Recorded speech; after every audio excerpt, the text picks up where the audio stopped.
Alright, we are welcoming you back into the stream. Hope you had a good 4th of July weekend, slash 4th of July Tuesday. Some of you probably had a long weekend, some of you may not. Spent the day at the lake enjoying family, friends, and some fireworks, and I hope you did too. We're going to get back to the fishing grind today. We're still in Florida. We're going to be hooking up some bass today. They are the moneymaker in Florida for me anyway. And we're going to try to get to Louisiana. We need to be level 26. We're almost there. And let me click over to the main stage. And if you look right up here, we got the level 26. We're level 25 and 3/4 maybe. Got 14K in cash after we bought our licenses for today, for this trip. And then we got to look at see what we're going to take. We're going to make some money here and see where we land. And we got to buy the big 440 net, or at least the 220 net. The 440 net's prime because those cats are big out there and those gar are big. We could go to Alberta, but I don't know how to fish Alberta. I don't know how to fish Louisiana either. But both of them have large fish, and anybody wants to pop in, tell me how to fish these places, I'll be glad for the help.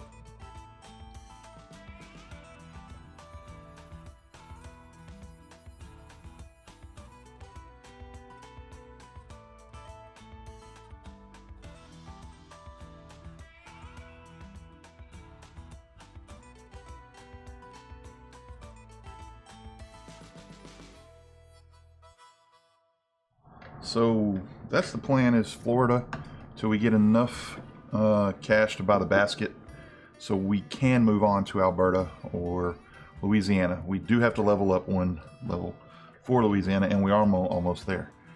Once again, any tips and tricks, if you're in game, you want to play in stream with me, you're welcome to. You just got to let me know in chat, and then friend me in game. Try not to go through Steam to friend me. It hasn't been working. For some reason, it's been freezing people's games. I don't know what the deal is there, but we will try to get you added in game. I just need to know you're there and available. So welcome in all, and hopefully we'll have a fun stream today. We're going to go for about 3-4 hours. We'll see how it goes. I'm starting a little late. What level do you need to be to get in the swamps, Lit Lyman? I think it's level 26. If I remember correctly, because I can't get there yet. Level 26 gets you in the swamps of Louisiana, and there are some ginormous fish. Some of the biggest fish caught in the game are there, the alligator gar. I know there's some giant cat there too, so you need a big basket. So you got to save your money for the big basket, and you need to know. I don't know. I mean, I don't know how to catch fish there yet. Took me a little while to learn how to catch fish here in Florida. Once I got on the ball, it was pretty easy.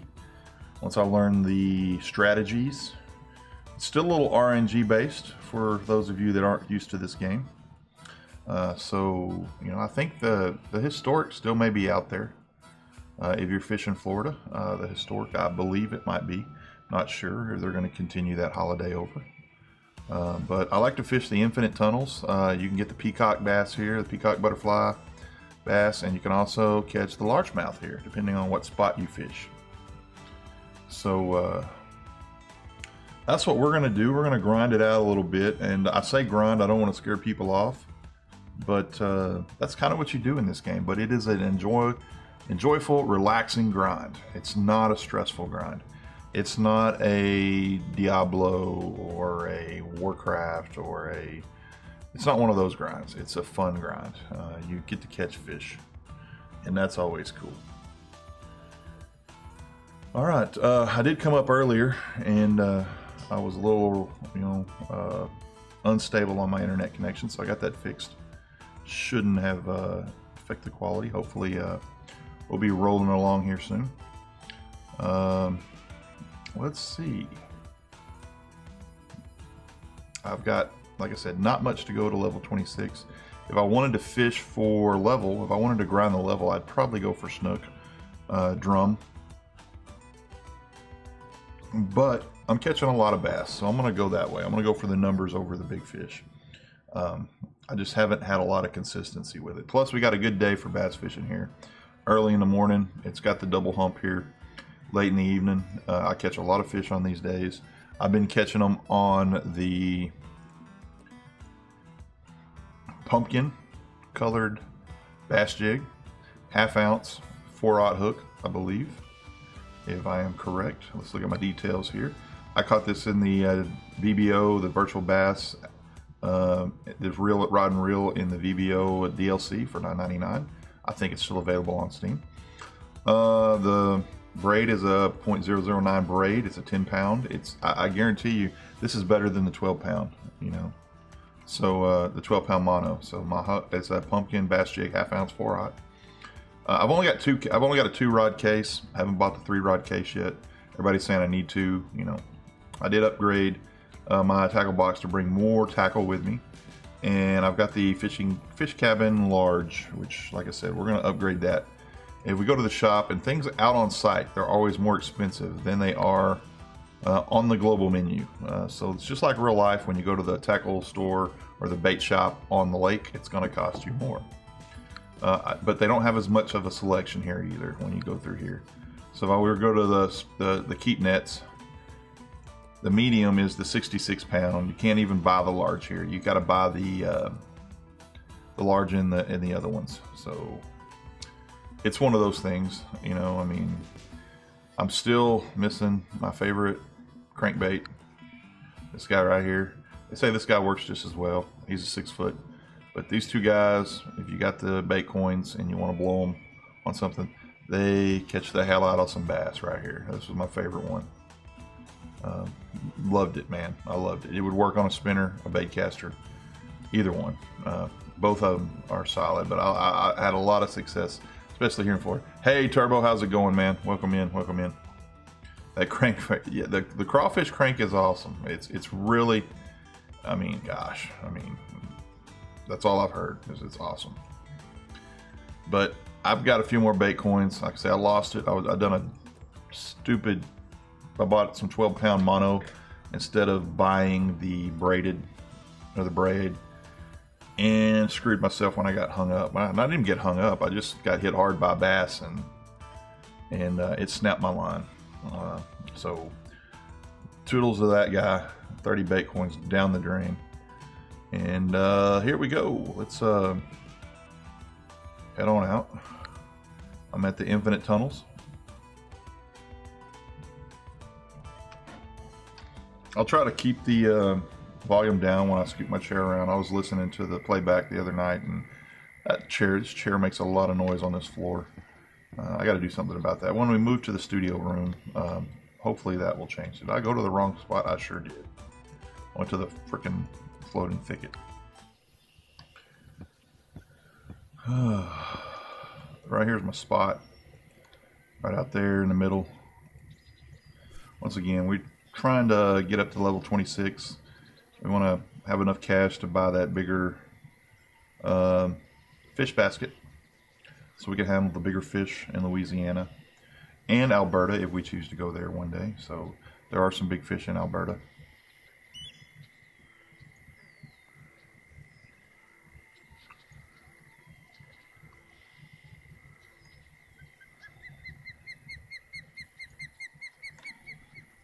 Click something here. I'm going to go halvesies on my second monitor real quick.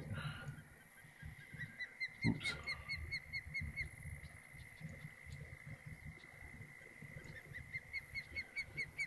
That way we can see what's going on with the strim. Make sure we're not dropping stuff. Alrighty.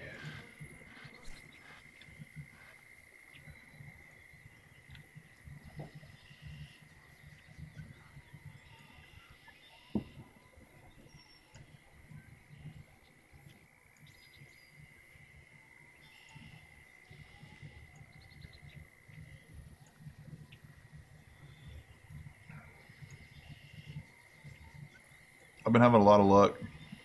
Just, it says straight, but it's a little mini lift and drop. almost a twitch, but it doesn't give you the lift and drop or twitch up in the bait corner. That's what I've been doing. There's several ways to fish this. A lot of people twitch it. That's fine. Got no problem with twitching this. I do the twitch like this, where I actually use the space bar to reel. I hold the right mouse button down and I just tap it, and I get a lift and drop or a twitch out of it, and do about 1 spin or 1.5 spins. You got to kick the up 1 speed to do this, really, and you get a twitch look there. Only problem I don't like about that is sometimes that gets a little annoying to do two-handed. You can't do anything else. You can do this with your mouse also. You know, I don't like holding my pole up. I think you lose fish down here. You gotta. So I like doing the pop. I'm more comfortable that way. As long as it's catching fish, I'm good with it.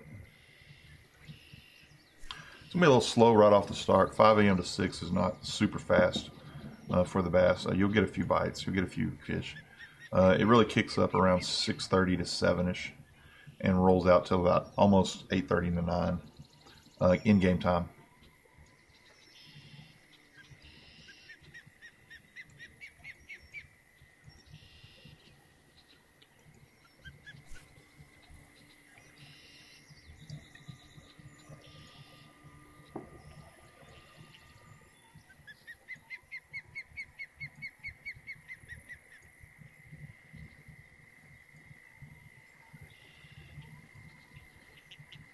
Going way too fast for this technique.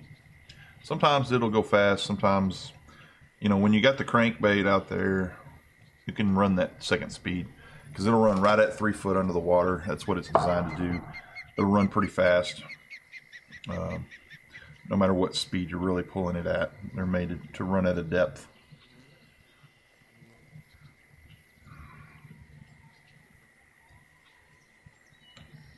Floatfish, somebody down there in chat's got an 8/0 hook with shiners. They're looking for the uni. I guess they're looking for the snook uni. An 8/0 hook. That's a big old hook, man. Not sure how big a snook that uni is. I haven't fished for the unis and snook yet.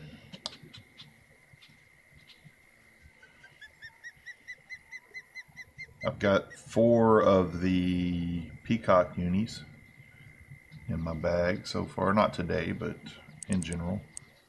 The last 2 streams. Caught 2 each last 2 streams.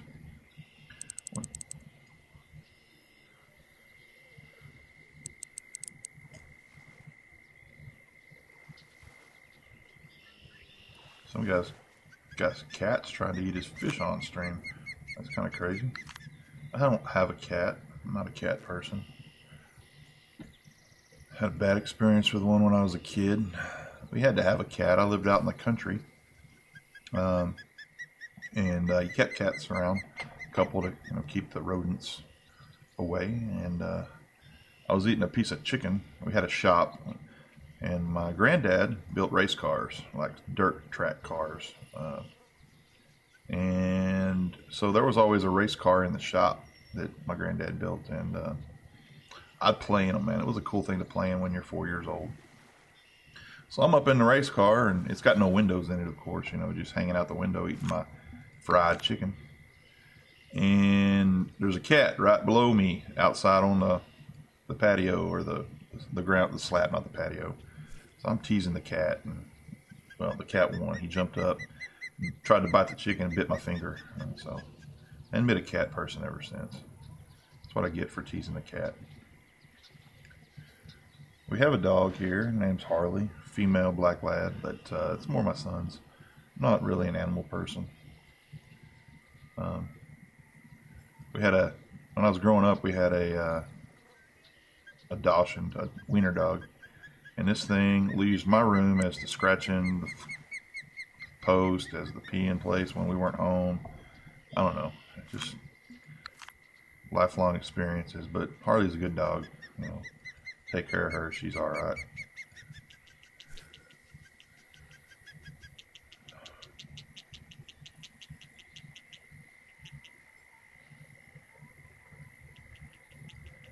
Well, shows we went offline. I'm sure that's probably true.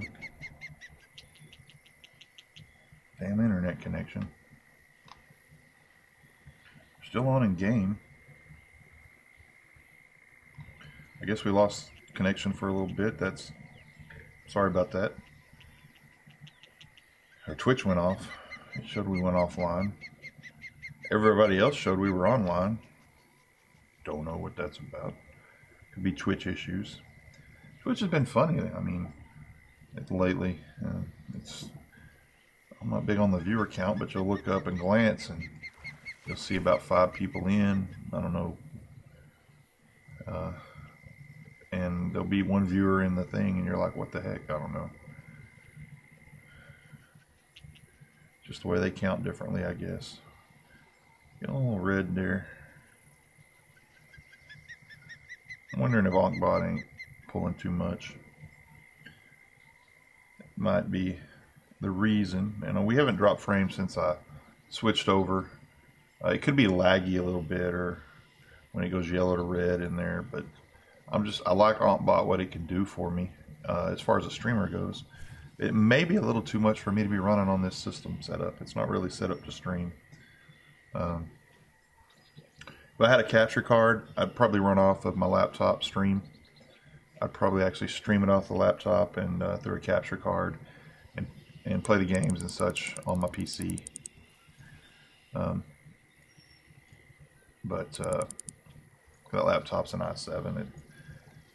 I just don't want to play games on it. It gets a little hot to run that stuff, but the streaming part of it's pretty nice.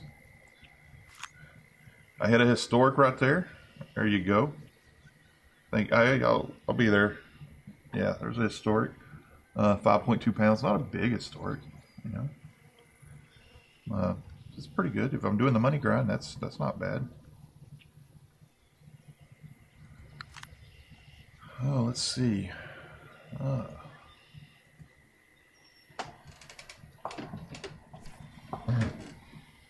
Little chair cracks there. This chair is an oldie but a goodie. It's an old office chair. It's got I don't know why I still have it. It stays together, man. It ain't cheap. A friend of mine's wife works in an office building. She's the manager of the entire, 15-story building. And she gets all kinds of office furniture. So sometimes she'll say, hey, I got a chair. Well, she gave me this chair about 10 years ago, and we used it for various functions. My wife needed one. She worked for DirecTV for a while at home. And it's a comfy chair, but it's had its day, The other day, you had 200 kilograms of various fish here. 29K credit. Yeah, man. If you got the basket, Florida can really pay off. I mean, it can, especially if you can catch the bigger. I mean, there's a lot you can get in bass, but if you can catch the snook and the tarpon, the tarpon pay well. I have yet to catch a tarpon. I don't know that I got the rig for it. But the other day, who was it? Devil House. I think it's Lit Lyman. I'm not sure. Devil House is Lit Lyman. I think so. He caught 2 tarpon in there. Yeah, bass. I catch bass here. I haven't left Florida because of that. I keep finding ways to blow my money. And I went back and I watched the past stream. I did not click keep on that bass. I caught it without a license. My license expired literally like 30 seconds before I caught the bass. I caught another historic, and I didn't even look at that one. Holy crap, that's 2 historics right off the bat. They must be giving these away. There'll be people all over here in a minute looking for me. So I let it go. I hit release, and it still charged me the 10 grand. So don't fish without a license. You might catch something you're not supposed to. But I thought if you sent it back, say you caught it, and you released it without a license, then you didn't get fined. But I guess you can. I guess it's like an RNG thing. I'm not sure. But 2 historics in 5 minutes, guys, that's pretty dang good right there. Being that they're running, I don't know. This is a good hole. I'm in a full room. I can pop out. There are a lot of people in here.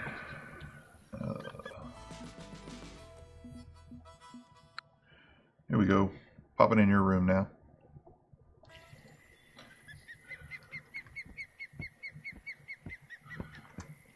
Over here at Infinite Tunnels, that's my... I have a hard time fishing anywhere else. Even when they're not biting, you know, and I'll switch it up. I'll throw to the left or the right sometimes if I need a largemouth.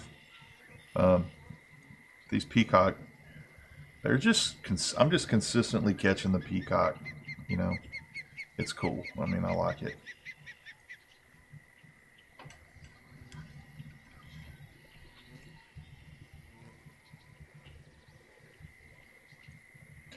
I've been watching a lot of Outlaw Bolter streams. He's been doing some VODs. Hey, Turbo, too.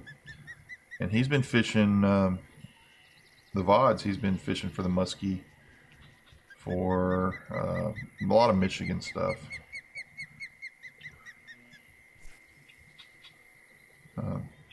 Bigger fish. Of course, you know, I'm probably gonna have to break down and eventually buy that. I don't know, the DLC for the 440 basket. You know, it's just so expensive on here.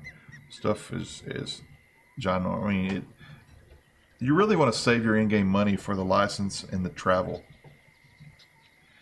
If you want to upgrade here and there, some little things, it's fine. But when you're trying to buy a rig, rod and reel, and you're trying to buy a basket, it costs a lot of money to do that. I learned that in New York, and I just broke down and bought the VBO DLC because of that.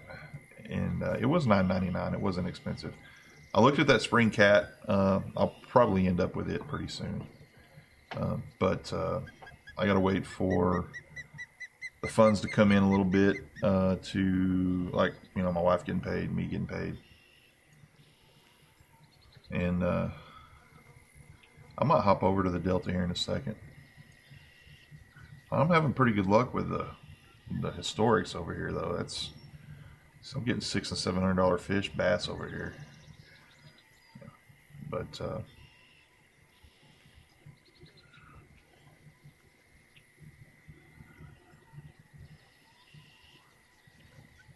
the Steam giveaway the other day definitely helped the viewer count. It put me in a slot where I don't have to worry about followers so much anymore. If I'm looking for the affiliate status, I'm well over that 50 viewer mark. I just got to maintain 3 or more, you know, viewers per cast, and I've got a couple lurkers that help me do that. You know, Kaufman AV's one of my kids. He hops his account on.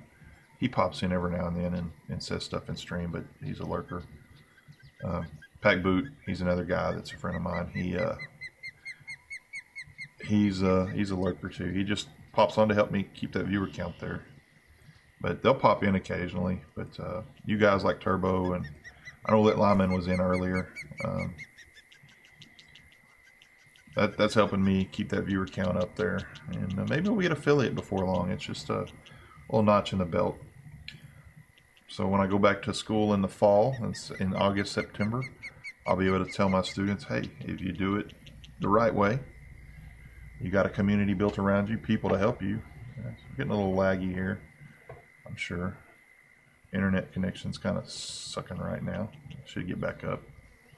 If you see any weirdness, I saw a big flash of red from OBS. No frame drops though. It doesn't show any frame drops.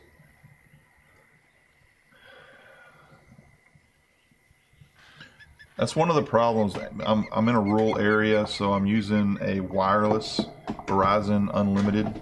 They don't throttle me down, but anytime you're using wireless, even if it's unlimited, it can, you know, it can lag a little bit. You can go from that 24 to 35 up, and you know, to, you know, 2 up, you know, and yeah, it just depends on the thing. I see Shifty popping in. He's a streamer, Shifty McFifth. If you don't know him, guys, you need to pop over and give him a follow. He's an excellent streamer over there. He just got affiliate, got him a sub button and going.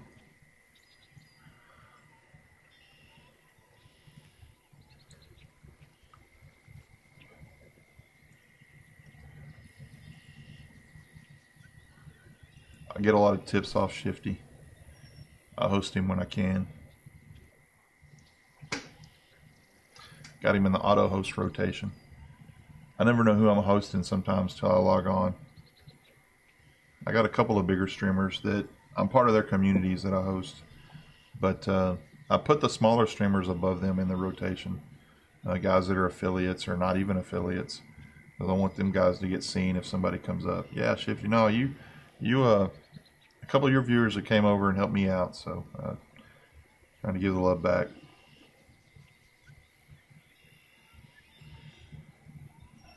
Yeah, we're getting some dips in the old ISP connection there. The playback for me doesn't look terrible, so I'm not too worried about it.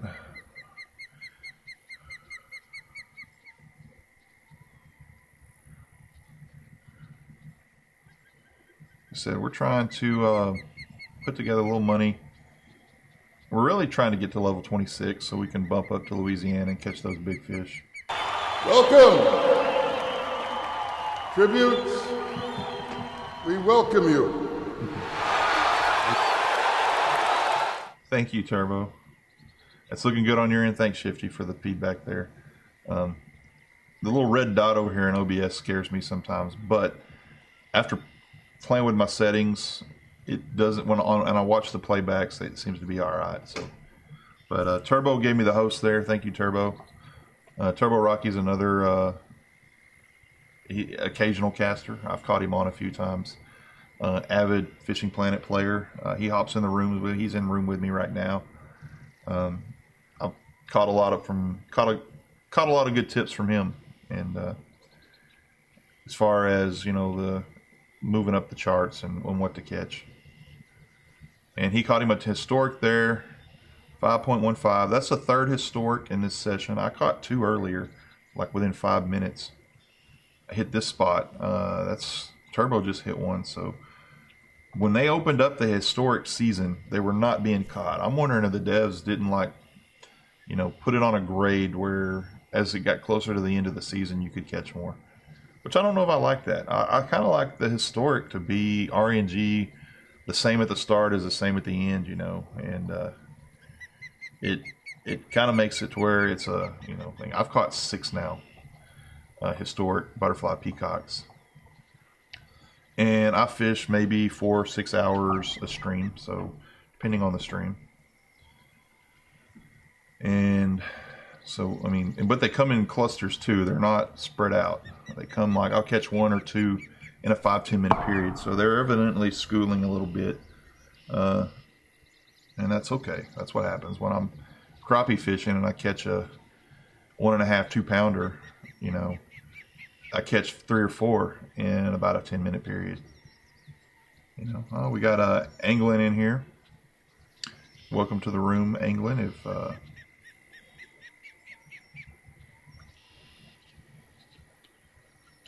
He's probably, let's see, a friend of Turbo's.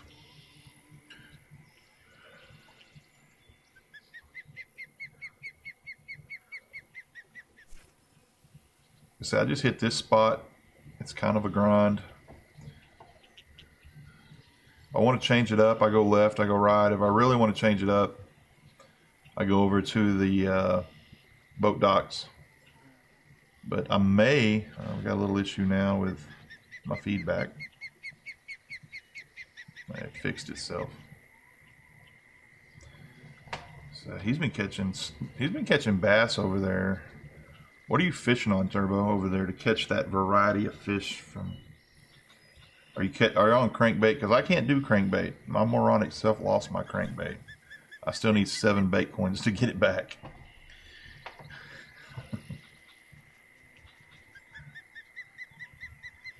Using the crawfish crank. Well, that's the fish crack right now in Florida, man. It's amazing.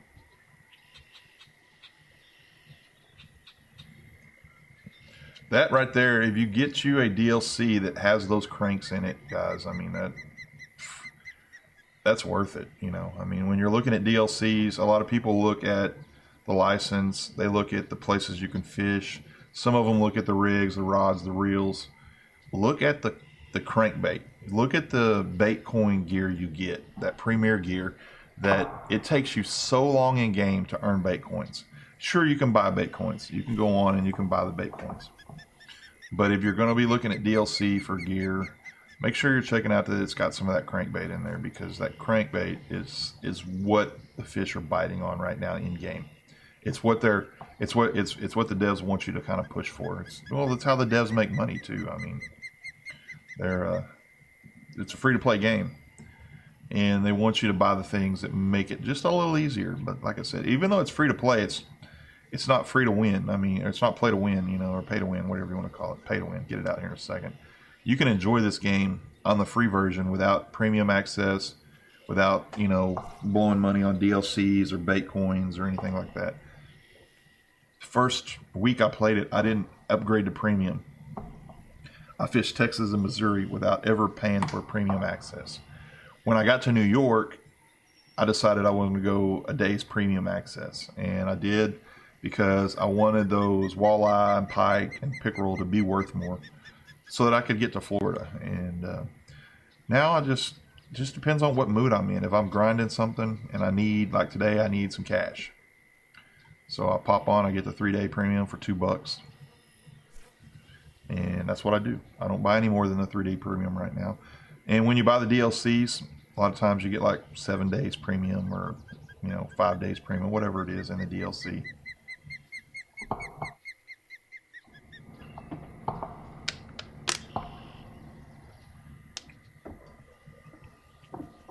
Sorry, I had a little drink of water there.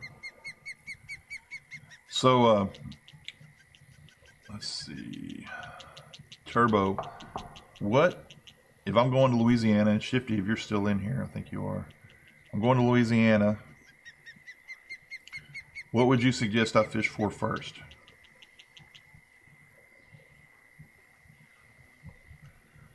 If I was headed to Louisiana, so I know what kind of gear to get, because I've never fished it. I haven't watched any videos on YouTube for it. Some of the videos are dated on YouTube. They're the old, before the big patch. Even though the information still may be good, I have no information about Louisiana other than there's ginormous alligator gar and catfish. And so I know if you want to fish catfish, you tend to fish floater deep rigs, you know, deep floater rigs. Well, that's IRL. I mean, that's what I do. Or we fish bottom with, you know, big hooks. Okay, gar, catfish, yeah.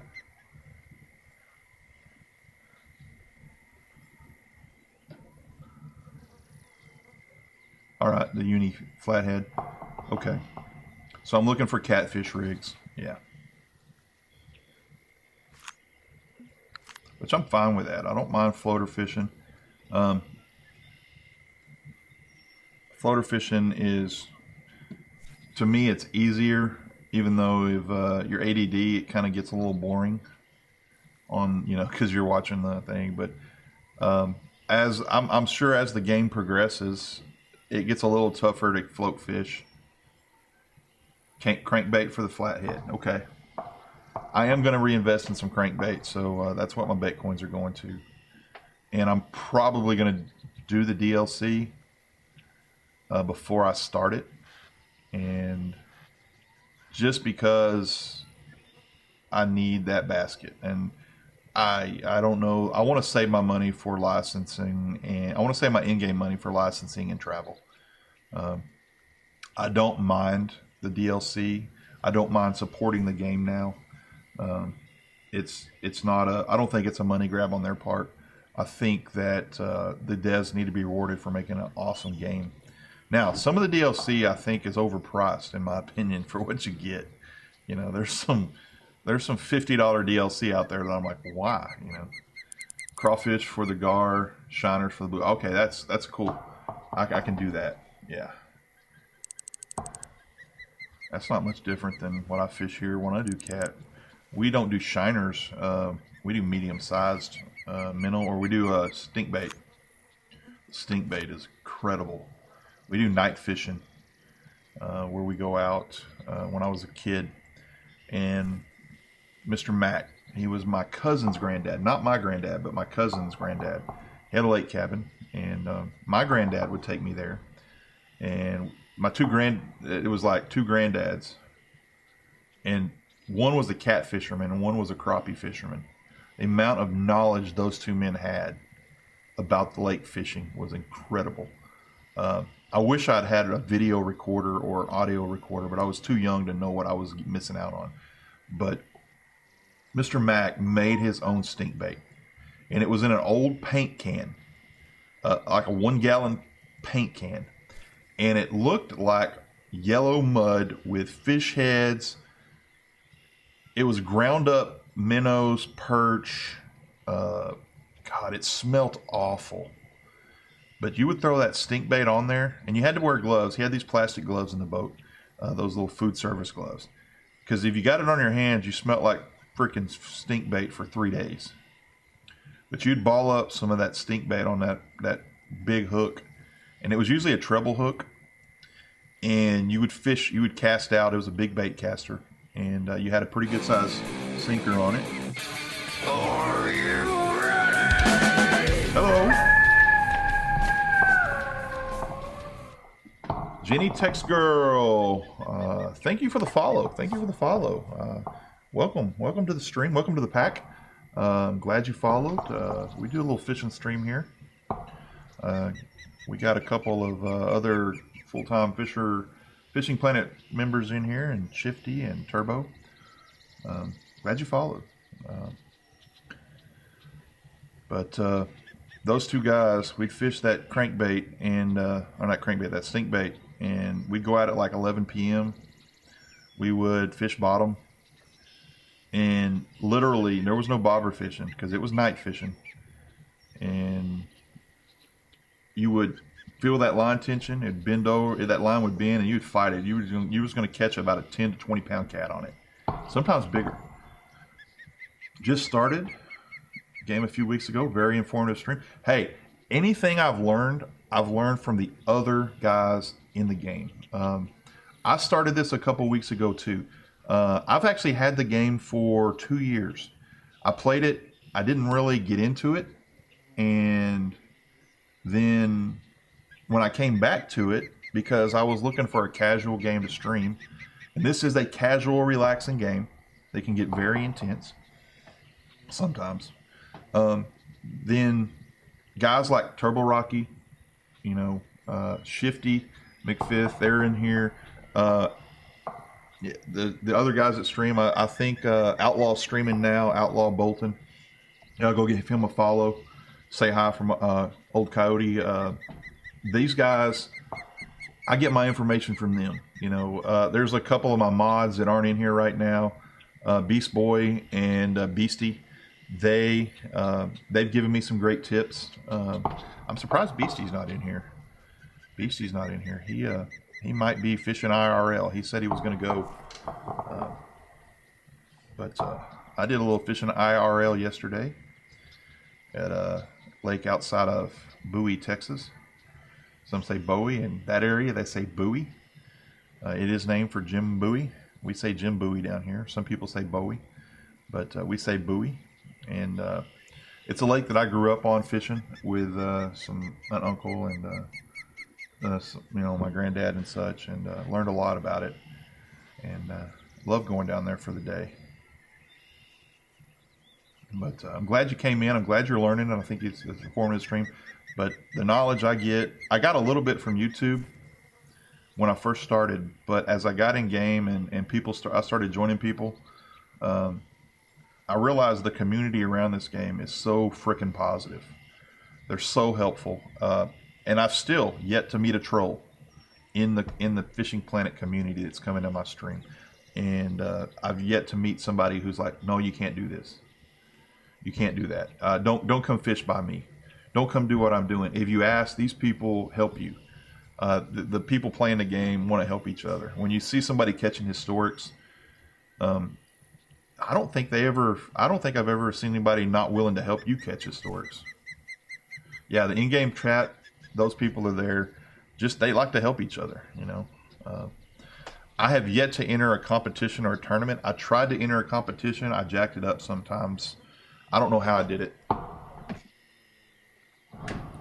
But the in-game chat was real helpful on some stuff. But like I said, on the competition, I tried to enter. I was really good at catching trout in Colorado, and I'm actually probably going to do a tutorial video. I got some really good footage. There's a sweet spot in Colorado. I might end up doing a bass one here in Florida once I get my crankbait back. But I'll use the jig, this bass jig, and that crankbait in this sweet spot right here in Florida, because it's basically been a honey hole for me.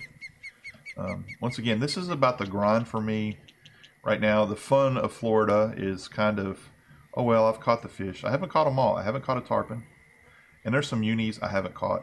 You know, no problem, Shifty. But I want to progress in the game some. I spent a lot of time in New York, and I spent a lot of time here in Florida. And when I level up, I won't be ready to go to Louisiana, but I'm getting ready to go. And I've got to have a decent float rig, and I've got to have a decent basket. Right now, 88-pound basket. I don't know that the fish will fit. I know that I can't catch many fish, but a lot of times what I learned was even though you got an 88-pound basket, it ain't going to hold one 88-pound fish. It's going to have a limit to what size of fish it will hold. I found that out the hard way the first time I caught a red drum. I caught like a 20-pound, 19, I don't know what pound size red drum it was. I can't remember. It was bigger than my basket could hold. I had the 66-pound basket, and the red drum would not fit in it even if the basket was empty. So I had to upgrade to the 88-pound basket. And what a lot of people do is they buy the DLC and they get the baskets for basically with their gear. And that's what I've seen a lot of people do. The Spring Cat Pack for the win. That's the one I've heard. Turbo's big on it. You're big on it. I'm probably going to go get it.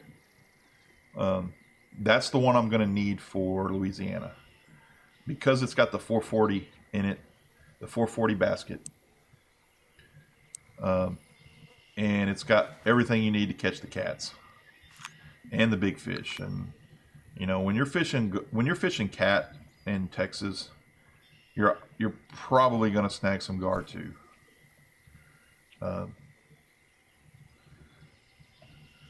So yeah, I don't know about Louisiana. I've yet to IRL fish Louisiana, but I've got my wife's cousins. They are from Louisiana. We have a reunion in Jefferson, Texas, which is literally, you can see Louisiana from Jefferson, Texas. It's 30 minutes from the boats, essentially. Well, I say you can see it. The trees are kind of tall out there in East Texas. But they love the fishing out there. And they actually have a fish cabin on the Big Cypress Bayou. And the bayou is a unique river. I had never experienced the bayou till I was about 22 years old when we went out to my wife's reunion. And there's people sea-dooing down the bayou, people in small john boats going down the bayou, pulling skiers. And I'm like, how do they do this? And I was used to a wide open lake where you had, you know, boats on the right, boats on the left. Everybody had a direction they went. It was kind of weird to see people in that narrow of a waterway, boating, fishing, having that much, but they do. They grow up around it. They understand, you know, how to you know, go along the bayou. But the bayou was a fun place to go visit. And this year we didn't have the reunion there. They had it at a church. A lot of the people putting the reunion on are getting up there in age, and it was fun when we were younger, to go out there and experience. You were essentially in a swamp. The other thing was the bayou connected to his hunting land, which was if you went out in the tree clearings, it was a bunch of wheat fields. He had about 6 wheat fields and deer stands set up, and you could hunt your ass off out there. It was really, really a neat place to go hunting, fishing, outdoors. Wasn't too far out of town either. It was Jefferson, Texas. If you've never been there, it's a unique little town for Mardi Gras. They host a festival every year. Jefferson has about 3,000 people live in the town. They call it Upriver Mardi Gras, and about 20,000 people flood the town in their town square to celebrate Mardi Gras. It's called Upriver, and we've been there a couple times for Upriver. And during Mardi Gras, it's a blast. I mean, they close down the town square. A bunch of antique. If you're an antiquer, if you like old stuff, it's full of antique shops, full of all kinds of cool things. And plus, they've got the outdoor stuff. It's East Texas, not far from the Lake of the Pines. Lake of the Pines is a beautiful lake. I've been there once. It's a beautiful lake. The pine trees line the lake. Looks right out of a movie, you know.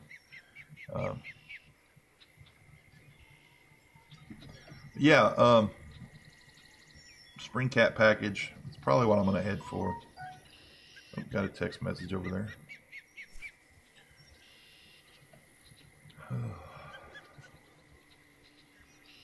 We're sitting at 41 pounds.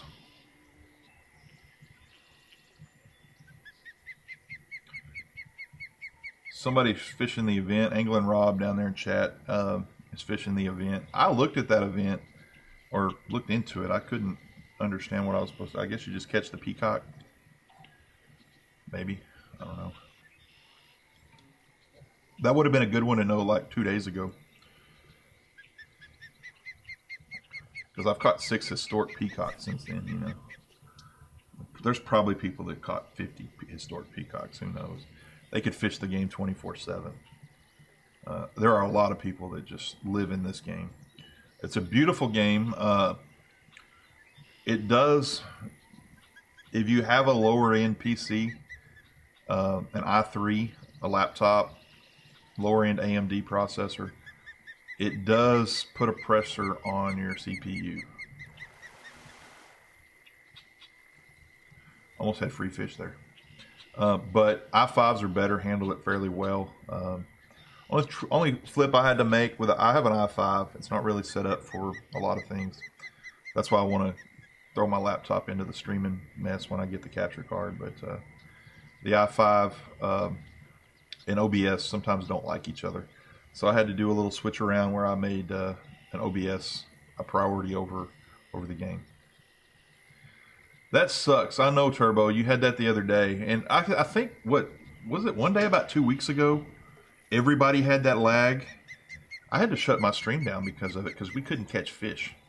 That 1 second lag is killer. Because you'll have a fish and it's chasing your lure, and it might even be on your lure, and then it just disappears. So anytime the game's lagging, you almost have to log off, log back on, try it again, make sure it's not your connection. But that day, everybody in chat was going nuts. Even on Steam, there was a lot of Steam posts on it. There was 5 or 6 people trying to stream that day. Yeah, everybody was losing fish, and I'll be honest. I mean, I wasted money. I had, I don't know, I think I left that day for some reason. I don't know why I did.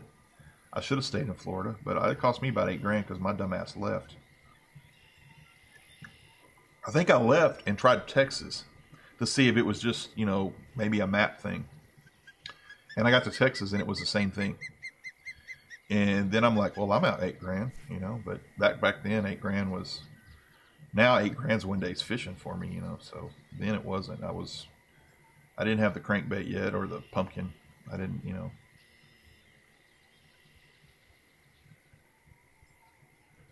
I might go check out that.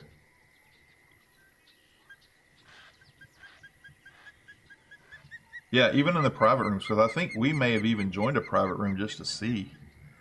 I think I was trying to fish with Beast Boy that day too, and we were in a private room in Texas, and we were still laggy. They fixed it relatively quick though. It was another one. Keep. Let's go see if I can find that event they're talking about. Okay, events. Okay, it's open from 3 p.m. to 3 a.m. That's the registration. Competition's 3 a.m. to 5 a.m. Scoring time 30 minutes. That's the butterfly one. That's not the 50 fish one, isn't it? Hunt for the peacock. Total weight. So that's not the 50 fish, is it? Go to events up here. Gotta move my chat over. Available. Big red fish. That's Alberta. There's Colorado. That's Louisiana, Mississippi, Colorado. Emerald. Predator. What's that one? Well, that starts in 10 hours. 8 hours. What starts anywhere in the stream here? I don't know how to fish Alberta yet, so salmon's what you fish for there. So that prize money is awesome. That's a DLC level prize money right there. About what you get. They throw about 50k, just shy under 50k. Now I don't see the event on my events. Somebody's firing off the fireworks. By the way, I need to go check. Is there still flags in the game? They get rid of those as of the 4th ended yesterday. I need to go see. I didn't see the flag. Nope, the flag is not there anymore. Not there anyway. There he is. I'm at the wrong place. So that's Infinite Tunnels. Is this it? Lily pad? Nope. What did I do? Oh, I was right there in the first place. I was right by the flag. I'm a doofus. Let's go see what we get. And I haven't been going to all the fishing places because I've been here. I got the Hellfish Arsonist kit. Okay, so it's supposed to bring you luck when you fire these off. No one's confirmed that yet, but somebody fired it off the other day and caught, I think it was Beastie, fired one off and then caught a historic right off the bat. I don't know if that was luck or just, coincidence. Set her down there. Right there.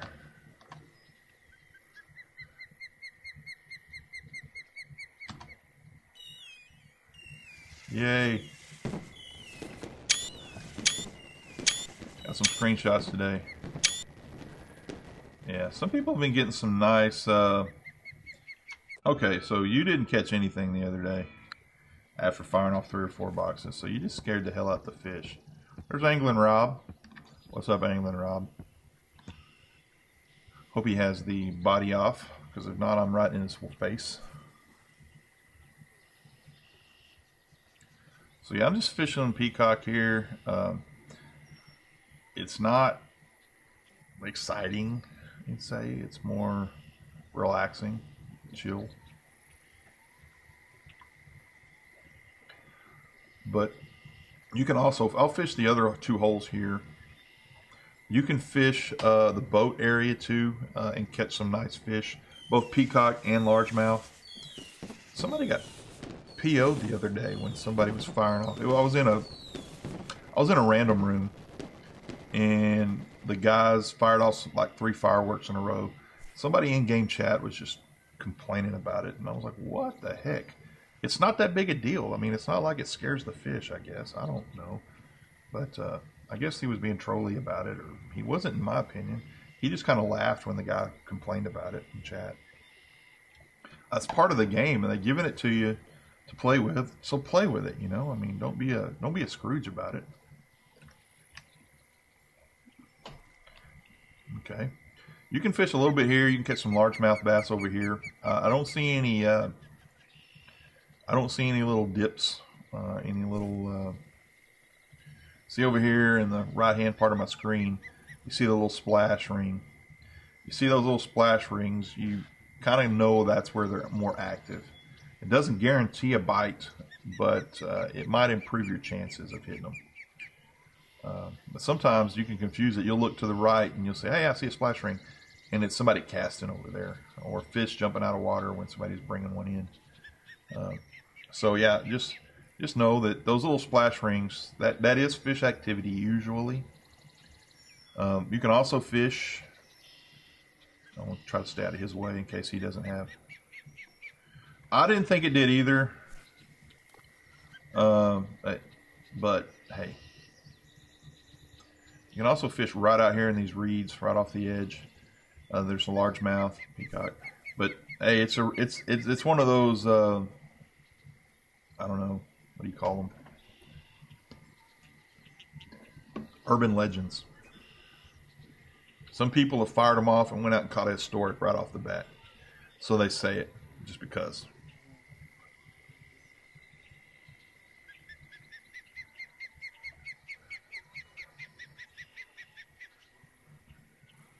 So you see, I can fish there. I got more luck right now. They're biting in the middle of the infinite tunnels, but you can fish at any one of those three. If you see action to the right or the left, don't be afraid to hop over there and catch them. Right now the action's right here. I throw right behind those reeds. I do fish with a jig. It's easy to pull out of the reeds if you get caught up. I made the mistake of buying that 12-pound mono line. It's more or less dental floss. Breaks very easily. Don't fish with that here. Cost me a crankbait, a very expensive crankbait, and yeah, couple of bass jigs, pumpkin bass jigs. Luckily, I had 5 or 6 of these things in that DLC, and the VBO DLC that I bought. But these bass jigs, these pumpkin, they like the pumpkin color. Try to fish through the fish little splash ring.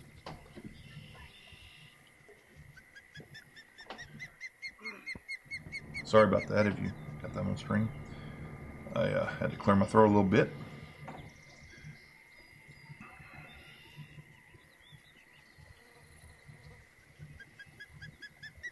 Yeah, let me fix that next time in. Once again, if you're new to the game, if you're able to get to Florida in game, feel free to come in, join the room. I'm not sure. I think I'm not sure on the private room what the limit is, per se. I forgot to update my little note there.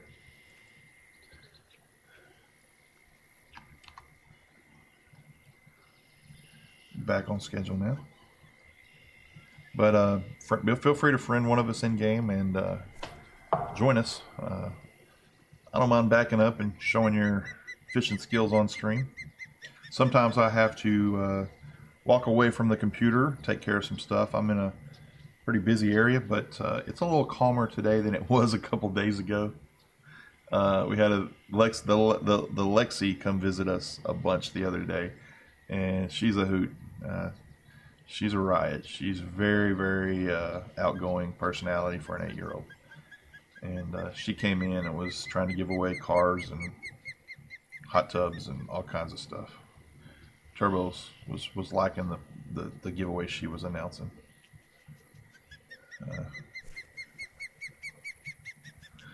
Telling everybody to go socialize. She doesn't.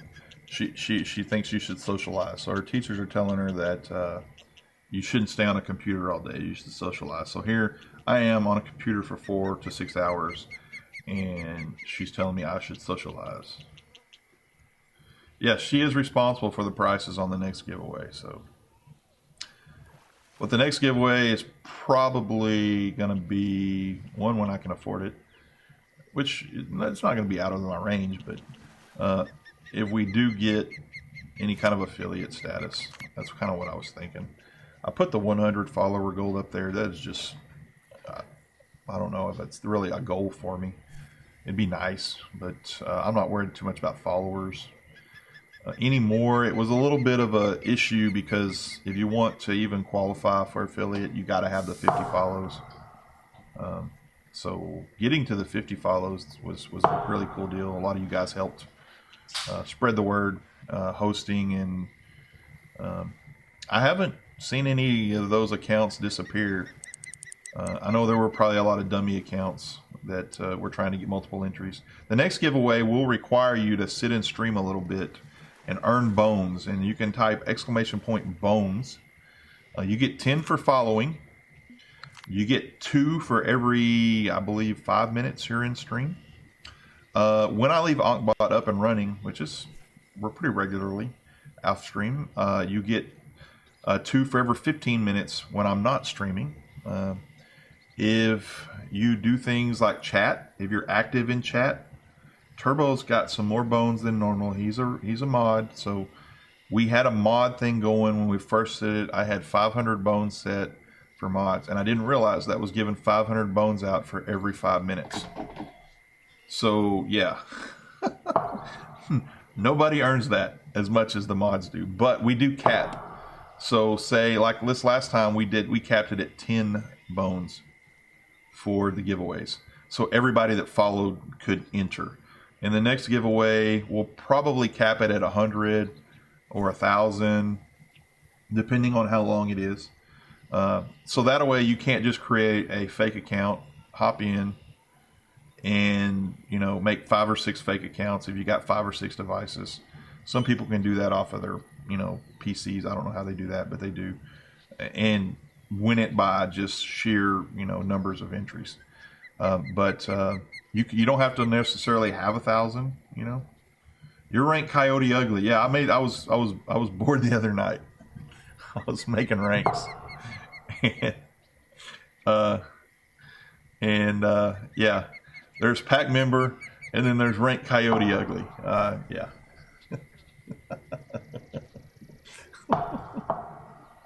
Y'all know what the term Coyote Ugly means? I know there's probably some people in chat that do. If you haven't heard what Coyote Ugly stands for, it's a saying in the South based on the interactions between two coyotes during the mating season. Essentially, the female coyote, after mating with the male coyote, will essentially either lay or sometimes put the paw of the other male coyote in their mouth. Sometimes they lay over the top of it, and they keep the male from leaving. And so the male coyote will chew its paw off to get out of there and leave. And so they will literally chew their own paw off just to get away from the other after mating. And so that's what Coyote Ugly is. Anyway, it's got to do with coyotes, so I figured I'd throw it in as a rank. There's only a couple people that have attained Coyote Ugly status. Turbo's one of them. Beast Boy's another one. Beast Boy hasn't seen it yet. He'll freak out when he sees it. He likes to be entertained. He's easily entertained with stuff like that. I think I did get the in chat sound effects commands working. They worked for me. I don't know if Turbo, if it was something, a setting. I know there's a cooldown on them. Yeah, everybody's kind of had that shift. Yeah, I've been there too. You wake up in the morning and you're like, what the hell did I do? That whole 2 out of 10 and 10 out of 2 thing, 10 out of 2, 2 out of 10 thing, and yeah. I think we all have those times too, Bonfire. But if you chew your arm off to get away from your wife, you get your arm off, and then you get a divorce usually after that. So it costs you twice. Depending on what state you live in. Luckily in Texas is just child support, and no alimony. There's some alimony states out there they can run you down with. So yeah, the Coyote Ugly rank. I was just bored the other night playing around with Ankbot, adding ranks, and I was like, what am I going to call this rank?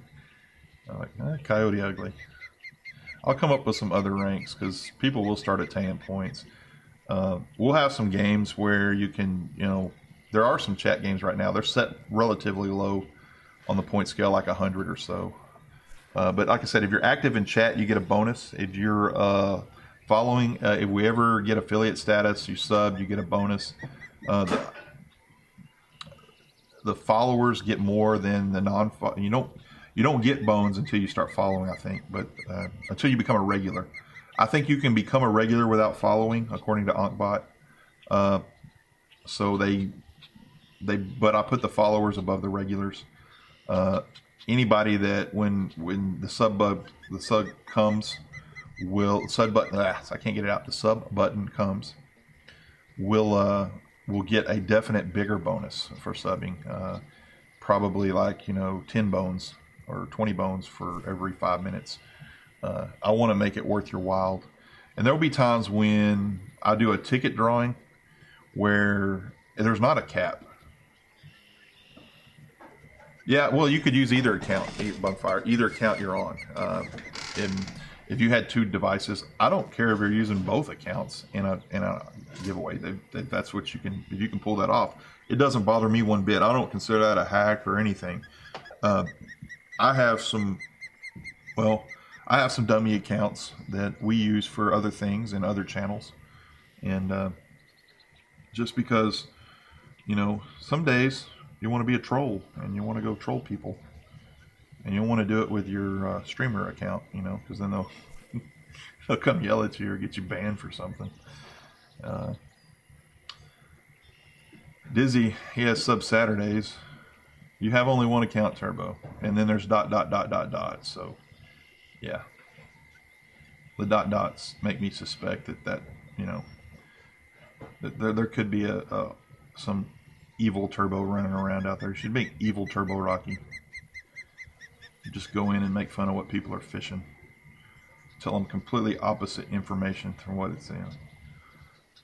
Tell them they should be fishing with pet food and bait casting for, bass. Yeah, I do. I have one for like viewing, and I'll pop in because here's the deal. There are some people out there that if you pop in their channel and you're a streamer and they know you're a streamer, and you chat, they think you're promoting your channel. And I'm not trying to do that. I know that there's people that want that, but there's people that don't. And so I don't try to offend new people. Sometimes if you see me pop in your channel, I'll be somebody else. And I'll talk as someone else. And I did that with Outlaw and said something about streaming. He asked me if I streamed. I said, yeah, and turned out he had been in my stream before.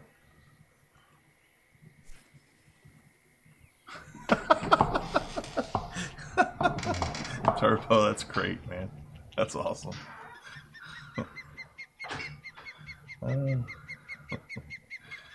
Yeah, I figure about half. We had 40 followers come in the day of the giveaway, and I'm figuring about 20 of them were probably double accounts because I did limit you to 1 entry. But when we do the ticket accounts or the ticket giveaways, you will be able to essentially say, I want to buy this many tickets and use your bones to buy tickets. So like one ticket will cost 10 bones. And so if you have 1,000 bones, you could buy 100 tickets. That's the math. And if you had 10 bones, you could buy 1 ticket. So that kind of gives the followers, longtime followers, that, I promote, same here, Shifty. Any streamer that comes in here, big, little, small, I'll promote the heck out of them because it's a community. And that's the one thing I've noticed. I haven't yet go into another stream when they've recognized, hey, I've seen your stream or I've seen you on the list of Fishing Planet. That they didn't say, hey, go give this guy a follow. Yeah, you'll take 1,000 tickets from the next one. That might be what it is. I got to learn the ticket drawing though. It's a little different code on the Ankh body end. Raffle is easy. You just literally just open the raffle and they start entering how much each entry costs. But the ticket entries are different. But the community is really, really open, and I've grown a lot because of that. Because of guys like you and Outlaw. Comedy. There's a couple of other ones that I haven't streamed in a while that helped me out at the start, and that's why I've stayed here. I haven't switched a game. Yeah, teamwork makes the dream work, man. I haven't switched to another game. I haven't gone anywhere else yet because the community is awesome. But we got Angling Barab right there. And yeah, I took my thing off the other day, and there's Turbo. And that looks nothing like his Steam profile, people, okay? That looks nothing like Turbo's Steam profile, I promise you. All right? There's something wrong here. Okay? So if you're friends with Turbo, go look at his Steam profile right now. Tell me what's wrong. Okay. Yeah, he's much hotter in real life. I almost did the female character. I really did. I usually do. I think my first WoW character was a female character. I named it after my wife in a mirror. I could see my wife in a mirror. And her name was Tammy, so I named it Tamir. And that's kind of my female name when I go into games and I become a female. You know, I switch roles. So if you ever see a Tamir running around in a game, it's probably me. I don't know that anybody else uses that name. But my wife still, she doesn't get the geek life thing. But she didn't like 2 monitors. She hates 2 monitors. And I tell her I want to add a 3rd one now, and she's like crazy. Designed by your daughter. Hey, you know what? Same here. Lexi designs a lot of my characters now. And so, for those of you who don't know, Lexi is my granddaughter. I am a young grandfather, thanks to my daughter. You know, decided, you know, to make me a granddad when I was 35. Now I'm 43 and got an 8-year-old granddaughter. And she spent like the last 3 weeks with us. It was awesome to have her. She was watching Netflix while I was streaming, and she would pop in and pop out, and you know, she's fun. We dropped her off at the lake yesterday with her parents. But I like the female characters, just difference. When I was first in Warcraft, when I started the WoW accounts, people thought I was a female. I'm like, I'm not, man. And they're like, why did you do a female account? Well, I did. I just did. And I didn't know it.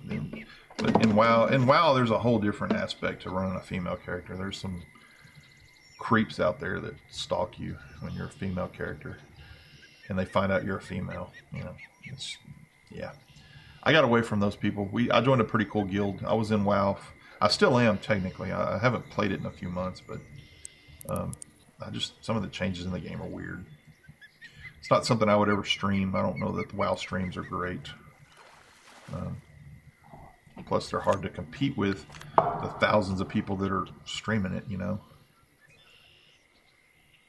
Like League of Legends. I don't know why you would stream League of Legends and try to grow your stream if you didn't have people around you. And I don't play League of Legends. I don't play Dota. I don't play MOBAs. I'm terrible at those games. I've tried them just because I'm a gamer and people say they're fun. And I end up getting shouted out in chat because I'm terrible and nobody tells me how to do it right. They always tell me I'm doing it wrong, and I do the opposite and I'm still doing it wrong. So I don't like those games. I wanted somebody to say, hey, try this. If that's not working, try this. Hey, bud, you're fishing with the wrong lure. Try this lure. That's the way it is in Fishing Planet community. People don't just, you know, say, hey, you're screwing up and then make fun of you. They tell you how to fix it. You know, I worked for a guy in the coaching community. And I've coached for the last 15 years and longer than that, really, but officially been paid coach. And he said in a meeting, and the first meeting I ever went to,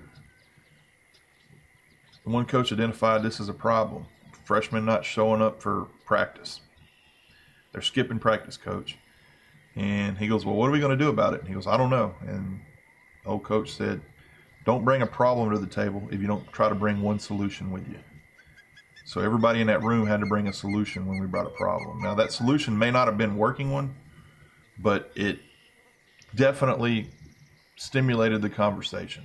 So we try to help each other out. When somebody identified a problem, we all were going to bring a solution to that problem.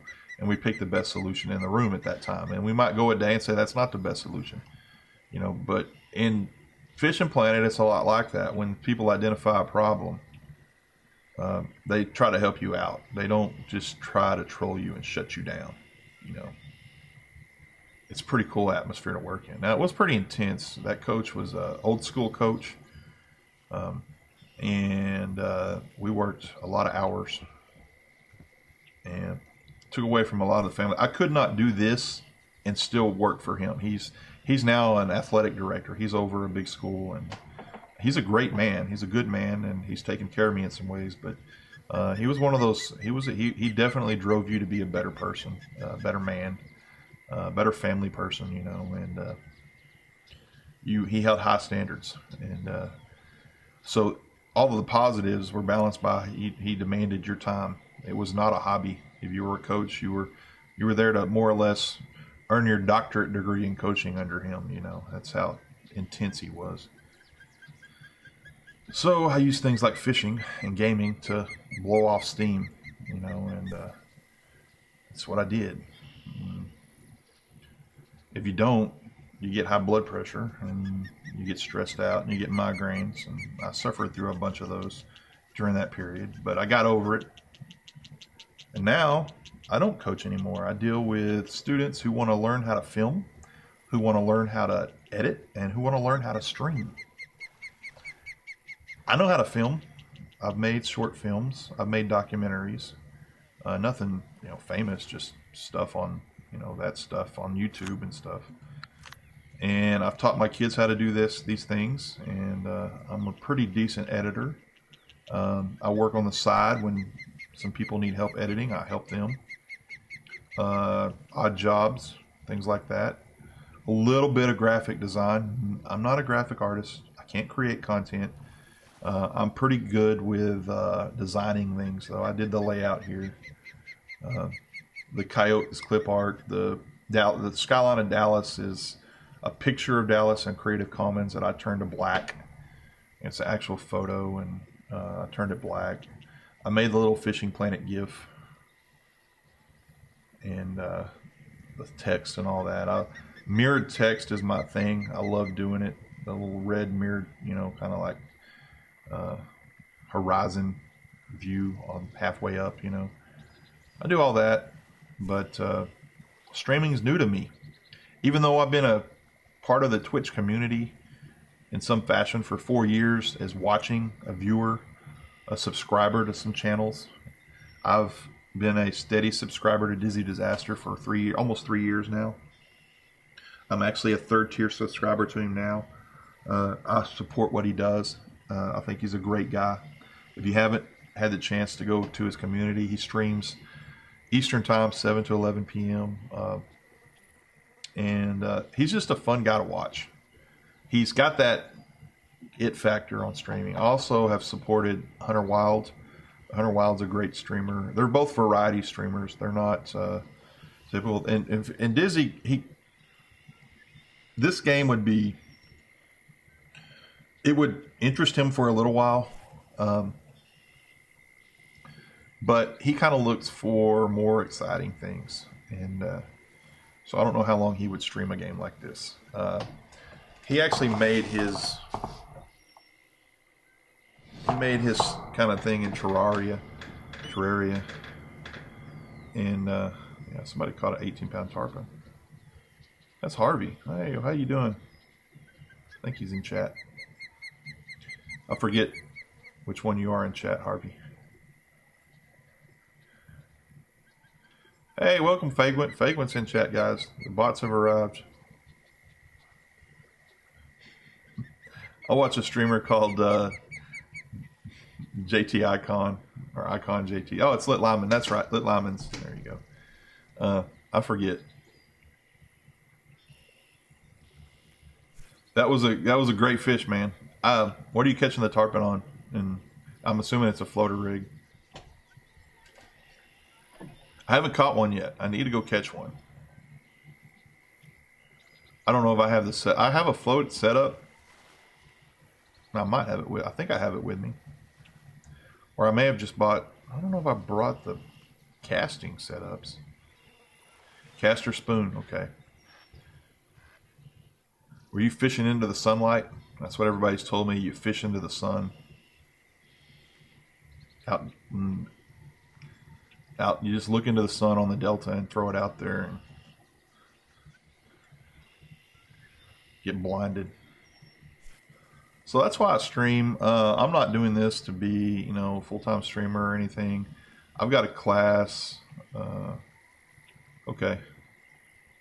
You just use the rod you got from now with that I have now with a 3/4 casting spoon. Okay, I might have. I don't know if I have a 3/4 casting spoon. I don't know if I have one that heavy. I could probably buy one.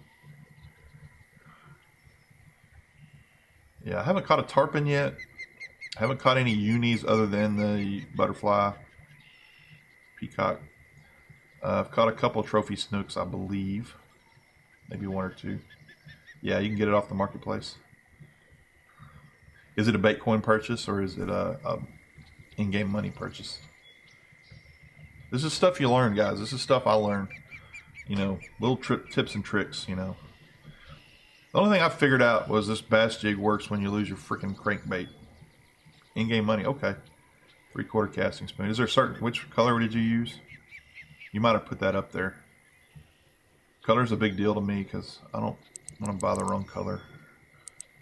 I know in Texas I bought the wrong color and didn't catch a spotted bass. I caught a bunch of perch and crappie, and I bought the right color and started catching spotted bass. It's a trophy butterfly. Nice one there.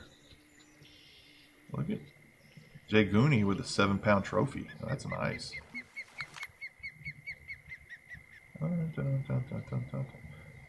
I could probably, on a 12-pound, I could probably pull in an 18-pounder tarpon if I worked it right. Take me a while. I know that you can if you're skilled enough, and Turbo's done it. A couple of people in chat may have done it. Trophy Hype.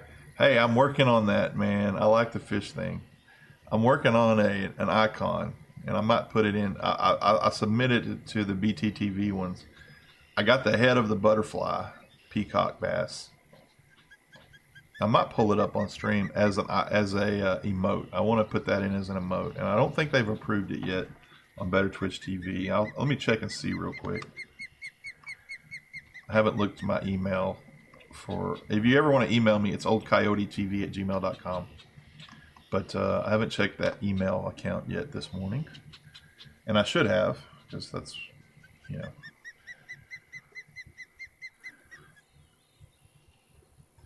Hey, somebody commented on one of my videos. Oh, wow. They approved me for an AdSense account. Well, that's cool. My YouTube channel just got approved for AdSense, so I can start making pennies. Let's see. Nope, they hadn't approved it yet. I could probably pull it up on screen. I'll pull up the file.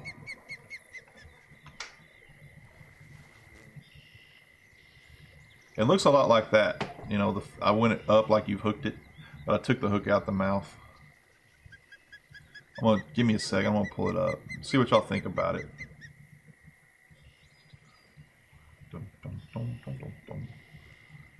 Wonderful, wonderful. Lots of files. It is so freaking full.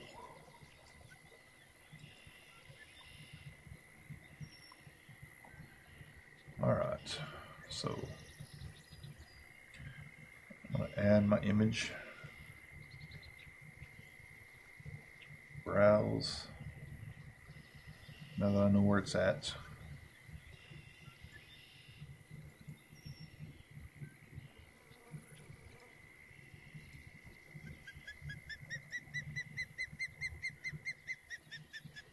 Yeah, kind of looking at something like that for some kind of icon one day.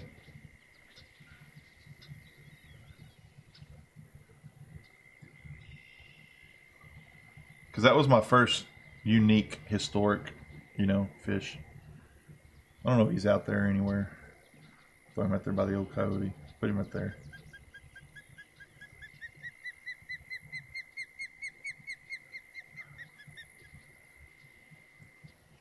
I like the fish icons. When you catch the trophies, everybody floods the chat with fish. BTTV hasn't gotten back with me on that. I've also got a coyote howling at the moon. I don't remember what the third one was. I have to look. I was just playing around, working on making icons. That's a pretty lucrative thing if you can make icons. A lot of streamers will they'll pay you $25 for an icon. You know, they'll go out and I don't charge anybody, but Dizzy pays $25 for every icon he has designed. Now, some of them are pictures like that, and some of them are actual painted, you know, where they go into paintbrush or they go into, you know, Photoshop and they pixel paint the icon, and he's got the cat. There's the cat. They make emotes like that. That gets like $25 to $50 right there. If you can digitally draw or paint that cat right there, or that fish that Shifty did, you can make money in Twitch and not even be a streamer, just being a creator. And you can go into creative and stream you making this, and actually, get a following. People want to see that kind of stuff. I did a few creative streams when I was designing the backgrounds, and we were doing one for Kaufman AV, which he's lurking in chat right now. And yeah, they that's one of the. Is that a global, or is that? I didn't look at the who's that was. I gotta slide over. Saba. But yeah, the fish emotes are cool. I've seen a couple of them sideways with the mouth closed. That's the first open mouth fish I've seen. But I thought about, since that was my first my first historic, making a little icon like that.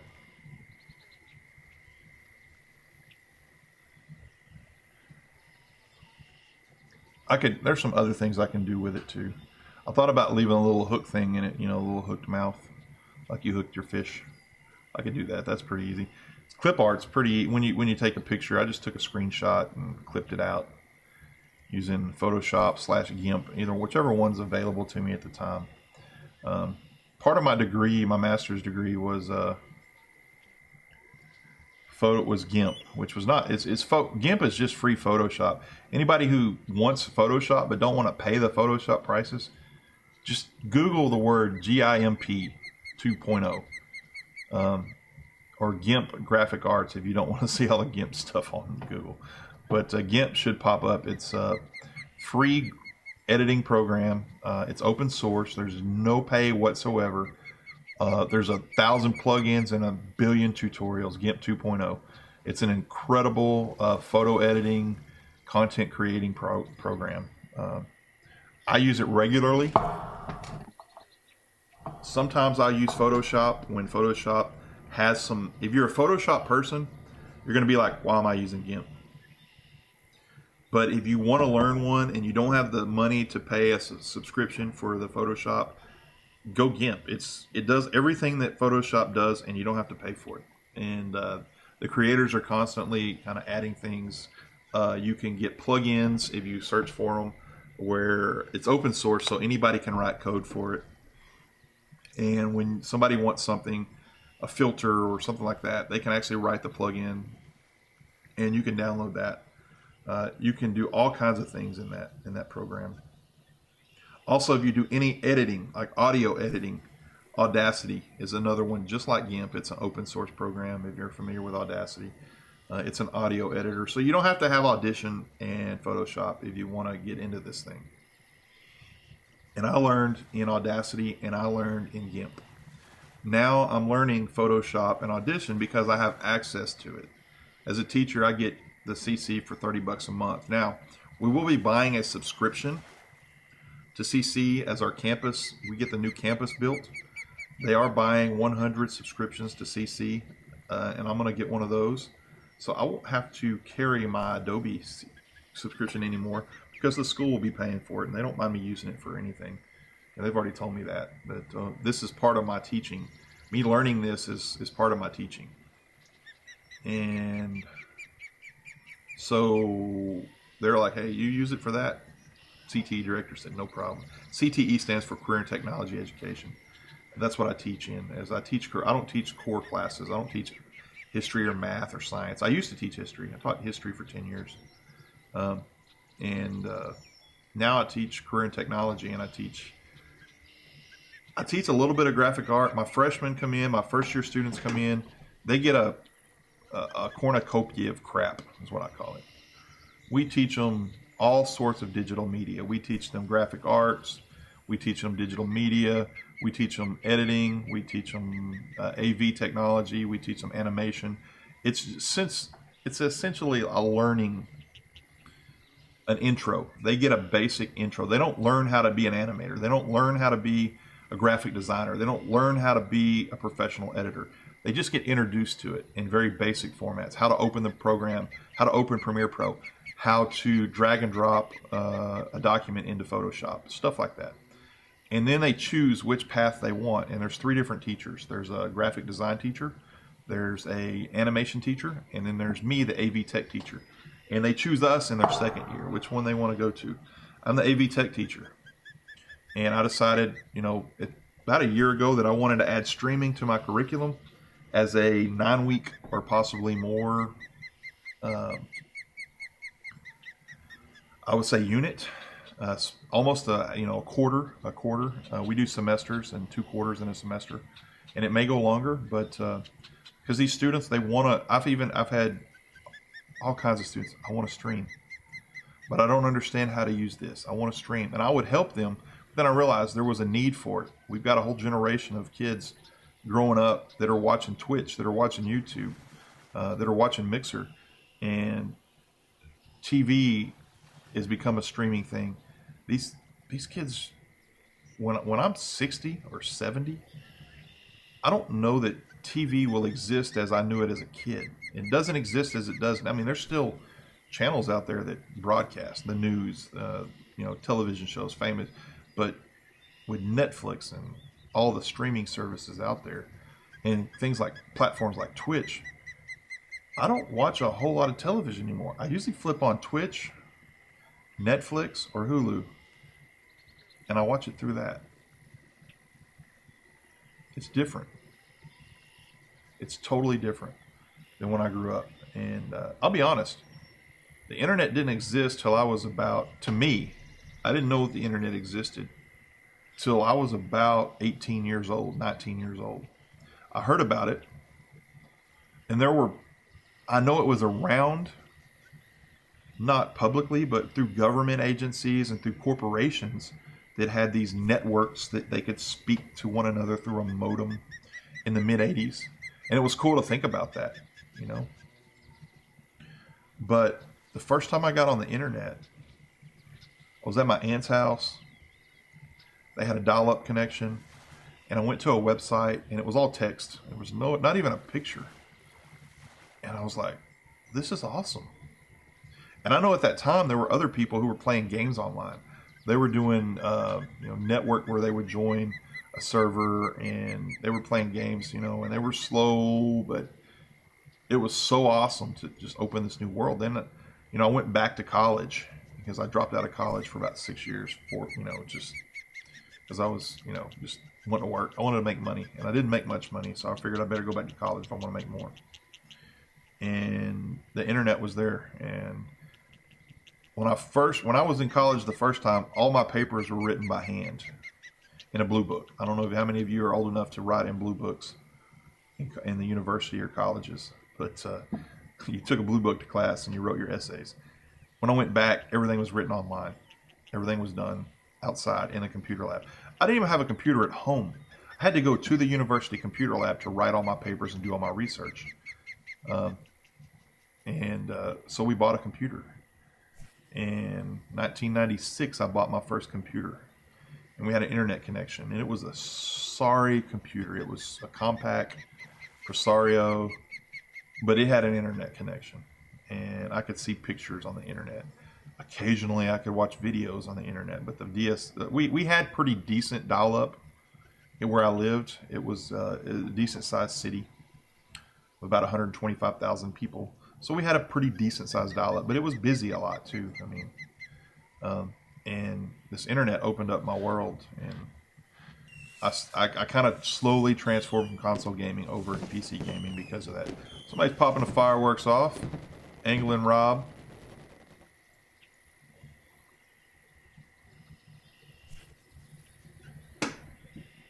Got a chair pop back there.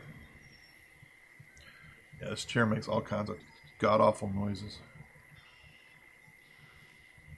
especially on this tile floor. So I'm working on that. Oregon Trail, that, you know what, I got a tie. I want to say my first PC game was at school. I was in the 5th grade, and it was Lemonade Stand. The next week, it was Oregon Trail. So you beat me by a week. You know what? That's about the same time I got my first laptop, was 2002. Snake. Is that the... is it? I think I just screwed that cast up. Is that the one where you try to avoid hitting the walls? Is that a different game? Because I think they converted that to like an early flip phone game, or an early... when I had a Nokia cell phone, it wasn't even a flip phone. And that was one of the first games they put on a cell phone, was Snake. There he is. Bunkfire's in the house. See if I can pull that up. I always hit the wrong button for chat. In-game chat's always quirky for me. I need to change that. Yeah, eating things to grow, avoid the walls. That's a cool game. I played a ton of that on. My first cell phone was a Nokia. I don't remember what number it was. It was a black Nokia. It looked about... it was a brick. It was about 6 inches long, about 1 inch wide. And it had a little level 26. Look at that. All kinds of stuff available now, including Louisiana. But I still got to get the basket. I almost got the basket full here. On the phone, you could go through walls. Probably so. I used to play it when I got bored in geology class in university. I'd pull out Snake and play with it. That sounded bad. It sounded real bad.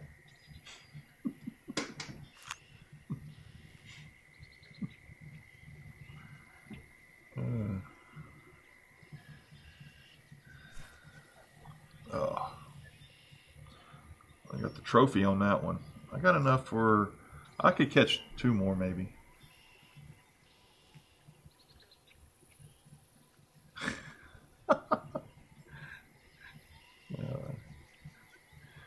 Turbo acting like the trolley, you know, that's the trolley side. Where's the evil troll?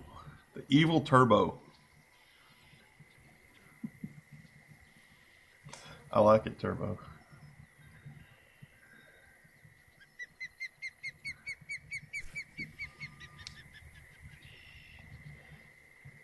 Man. Yeah, we're close. Probably. So yeah, mine was a lemonade stand. I don't know, I may have told this story before, but Thursdays was my favorite day at elementary school in the 5th grade. One, my mom got off early at noon on Thursday. So she would pick us up right at the end of school. I didn't have to go to my aunt's house and stay till like 6 o'clock. It wasn't terrible at my aunt's house, but if she got off at noon, she picked me up at 3 p.m. or 3:30 p.m. from school. And I got to go back to the neighborhood and run the neighborhood with my friends.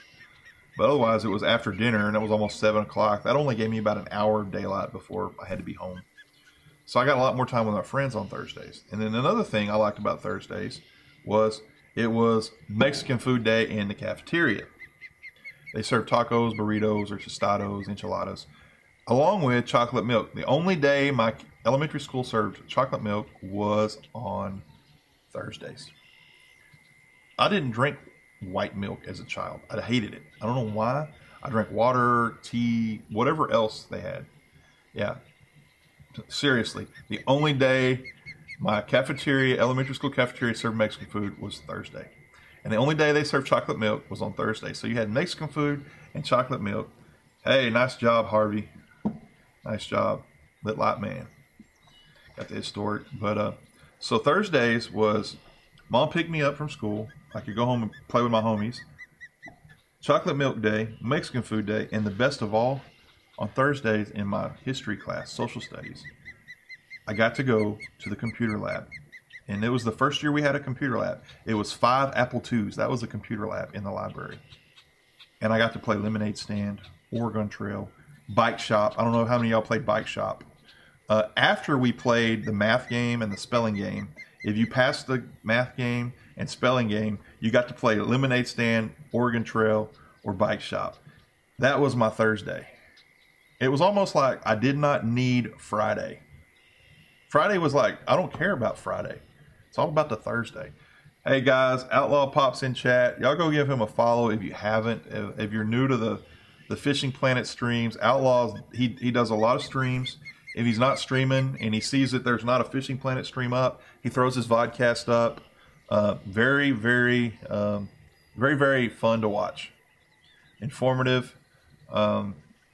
He does a lot. He does a lot for the Fishing Planet community just by keeping the Fishing Planet community going when it's not going, you know. And he's a good streamer too. He's got one of the best follow alerts in the business too.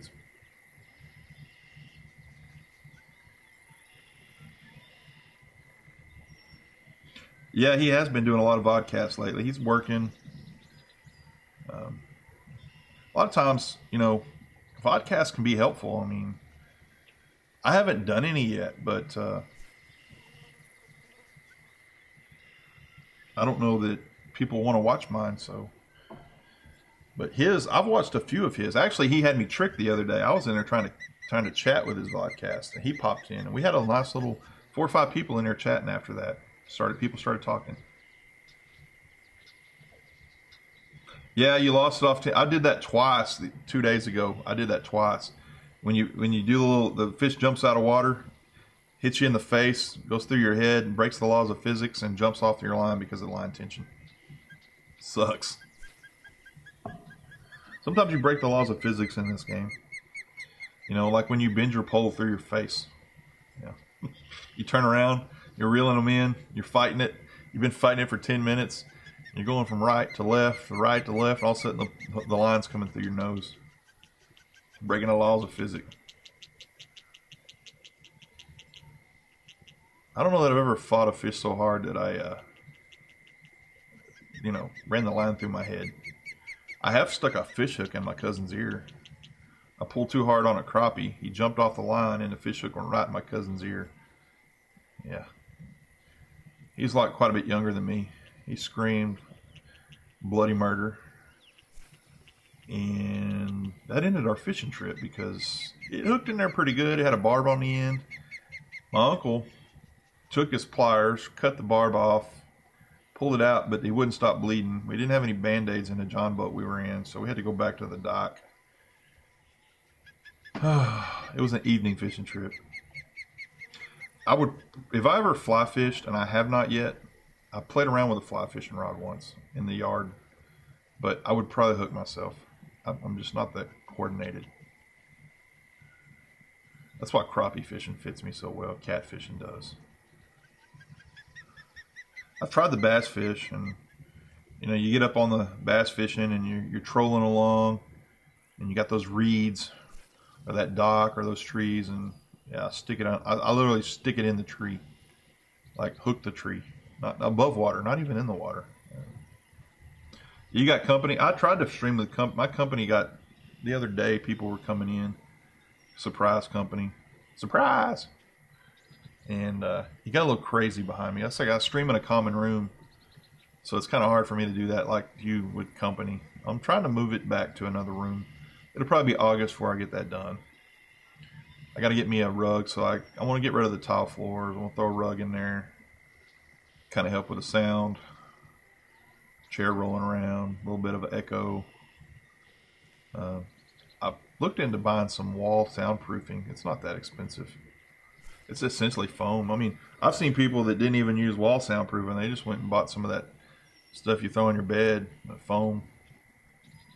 It looks like crap, but you're not putting it on screen, and who cares? Throw it up with some duct tape, man. Duct tape fixes everything.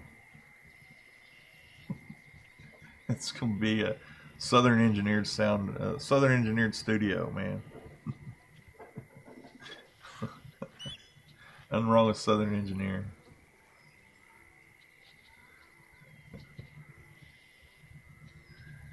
Now I'm gonna go kind of get a little private room. I'm probably gonna do a third monitor when I do that, and it's gonna be mainly for running my bots. And my third monitor is gonna be like the dashboard bot, things like that. Chat's gonna be on one, and the game will be on the third. Right now I'm using 2 monitors, and I split the screen between the bots and the OBS. And chat I keep chat on my screen right now. Y'all can't see it, but I don't know if any of you streamers use Chatty, Chatty. It's a little Java program. You connect it to your Twitch account, and it tells you, it gives you who's in your chat, what they're saying. It's a little more. It's a little like the same thing you see on the dashboard, but when I go halvesies on my second screen with like OBS and dashboard, I can't see my chat. So this allows me to put it on screen, and it doesn't. Y'all don't see it.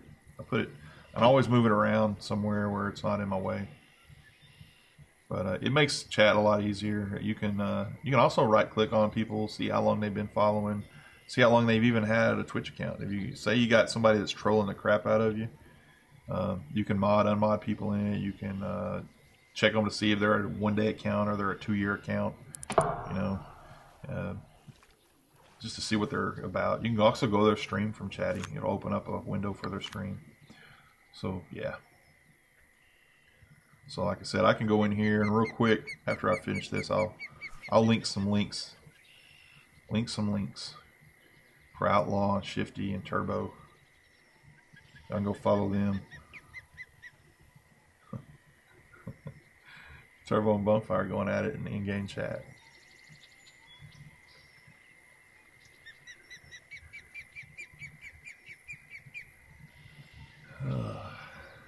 Yeah, we got a sweet little community here with the Fishing Planet guys there. I like it. Dizzy was asking me the other day why I was doing this. I was like, I like the community. The game's not bad. Don't get me wrong. He's not a fishing guy though, so but the game ain't bad. So I can click over here. I can go there. I'm not showing any of that, but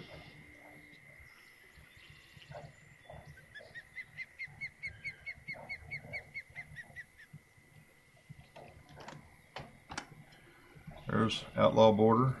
Shifty, you're right there behind him. A place for me to just copy a quick URL. I don't have to go searching. Y'all are in there. There's Shifty. I don't know if anybody else. I know Turbo does an occasional stream when no one's on. He's a European streamer. Across the sea from me. But y'all hit those links right there and go give them a follow. Because most of what I learned from those 3 guys right there. And Beastie and Beast Boy are not in here. I learned a lot from them too. But they don't stream. They don't stream. I figured Beastie would be in. Beast Boy likes the evening streams, which I haven't done in a couple days. For a while there, I was doing real early morning US streams. Just because that's when I was getting the viewers. No one else was on. And I was getting 3 to 5 viewers, and that was, hey, that's what you need. That's where I hooked up with Turbo, I think, or one of them early morning streams.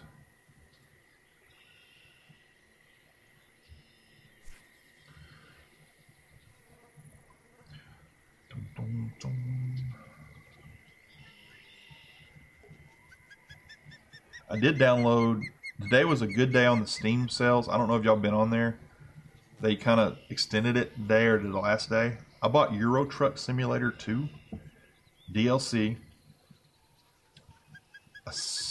Almost a $70. It was $65 or $70. I got it for 13 bucks. I don't know why I'm fishing. Yeah, the earlier streams are better for you. And I almost went on earlier today. I really did. I got up and did my thing and roamed around the house. The problem was my wife was here. She has to go back to work. She's pretty much been off work for a week. So I didn't want to, step on her toes right before she went back to work from her vacation holiday. And so that's why I didn't stream earlier today. I didn't mind the 11 p.m. to 3 a.m. stream so much, but that just depends on my day.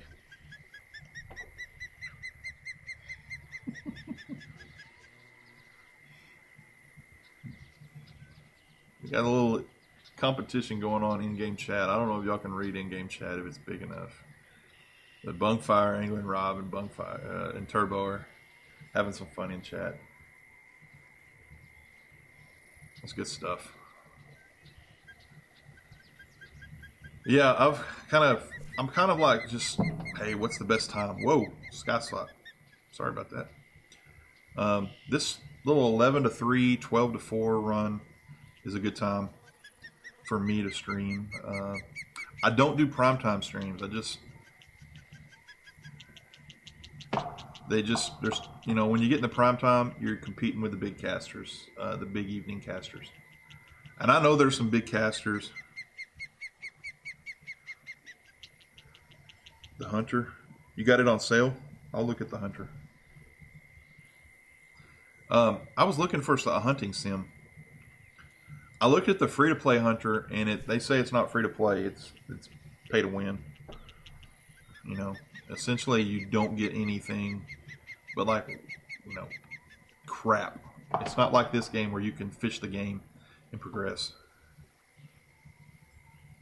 Yeah, the free-to-play one they say is a really good game as long as you can afford, $500 in DLC. And you got to buy premium license for the hunt. You can only hunt one animal out of 20 at a site, unless you buy the premium stuff. Like here, at least you can fish for things without a license if you wanted to. You don't have to pay money for the licenses, real life money, IRL money. Yeah, too many paywalls in the Hunter. That's kind of what I was told in that. There were a lot of paywalls. In this, they just, if you want the DLC, if you want to progress faster, yeah, it works. But you don't need it to progress. You just progress at a slower pace, and that's good for people. But the pay to progress is one thing, but the pay to play, the paywalls where you can't hunt anymore, you can't progress until you pay for this. I try to avoid those games.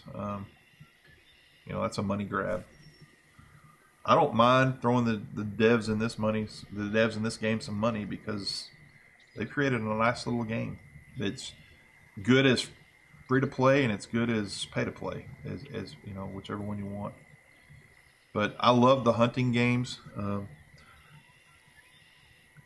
I love sniper games too. I like to be in a rifle and snipe things, but a lot of the sniper games I've kind of played out a few years ago.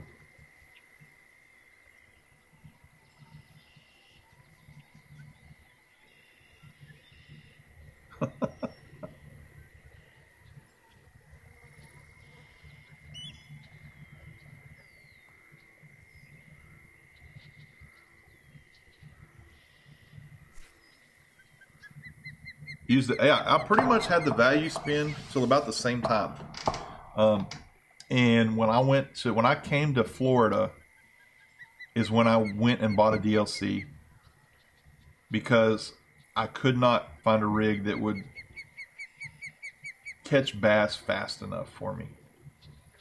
I mean, it was a fight on the rigs I had, and it took 5-10 minutes. And so I went ahead and upgraded to, that's the first DLC I bought. And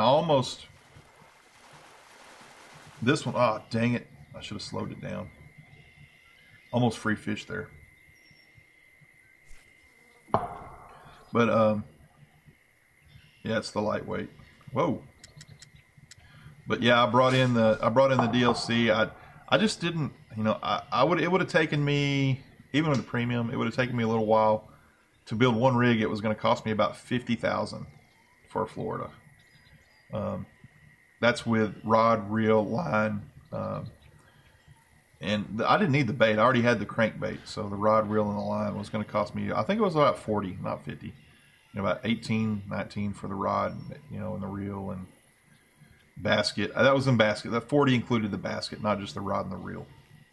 So I went with the DLC, and of course, with the DLCs, you get a lot of cash with you too.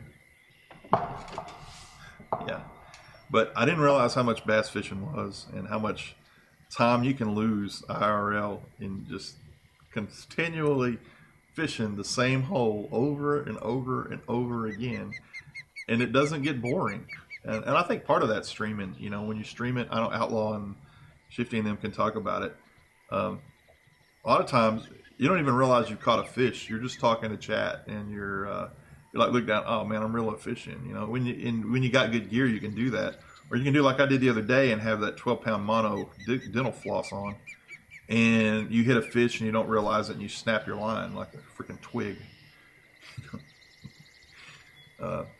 You know, I said this earlier. I made that $10,000 mistake the other day fishing without a license. I didn't hit keep. I went back and watched the cast. I hit release. I still got the $10,000 fine. So the fine is RNG whether or not you keep or release it. You might get away with keeping it and not getting the fine. And you might get the fine if you release it. It's RNG on the fine. But literally my license ran out. I cast it again. I hit it and caught it within like 2 minutes. Yeah, I'm best at losing fish on stream too. The line tension will come off. I'll hop them out of water. I'll do like, you know, a little jerk on the line, and boom, next thing you know, the fish is off. Or when I'm float fishing, I'll stop watching my bobber completely, and then Chad will be like, hey, you missed it. You missed it. I'm like, what the heck are you talking? Oh, yeah, it's done. Well, you get a little better at watching what you're supposed to watch.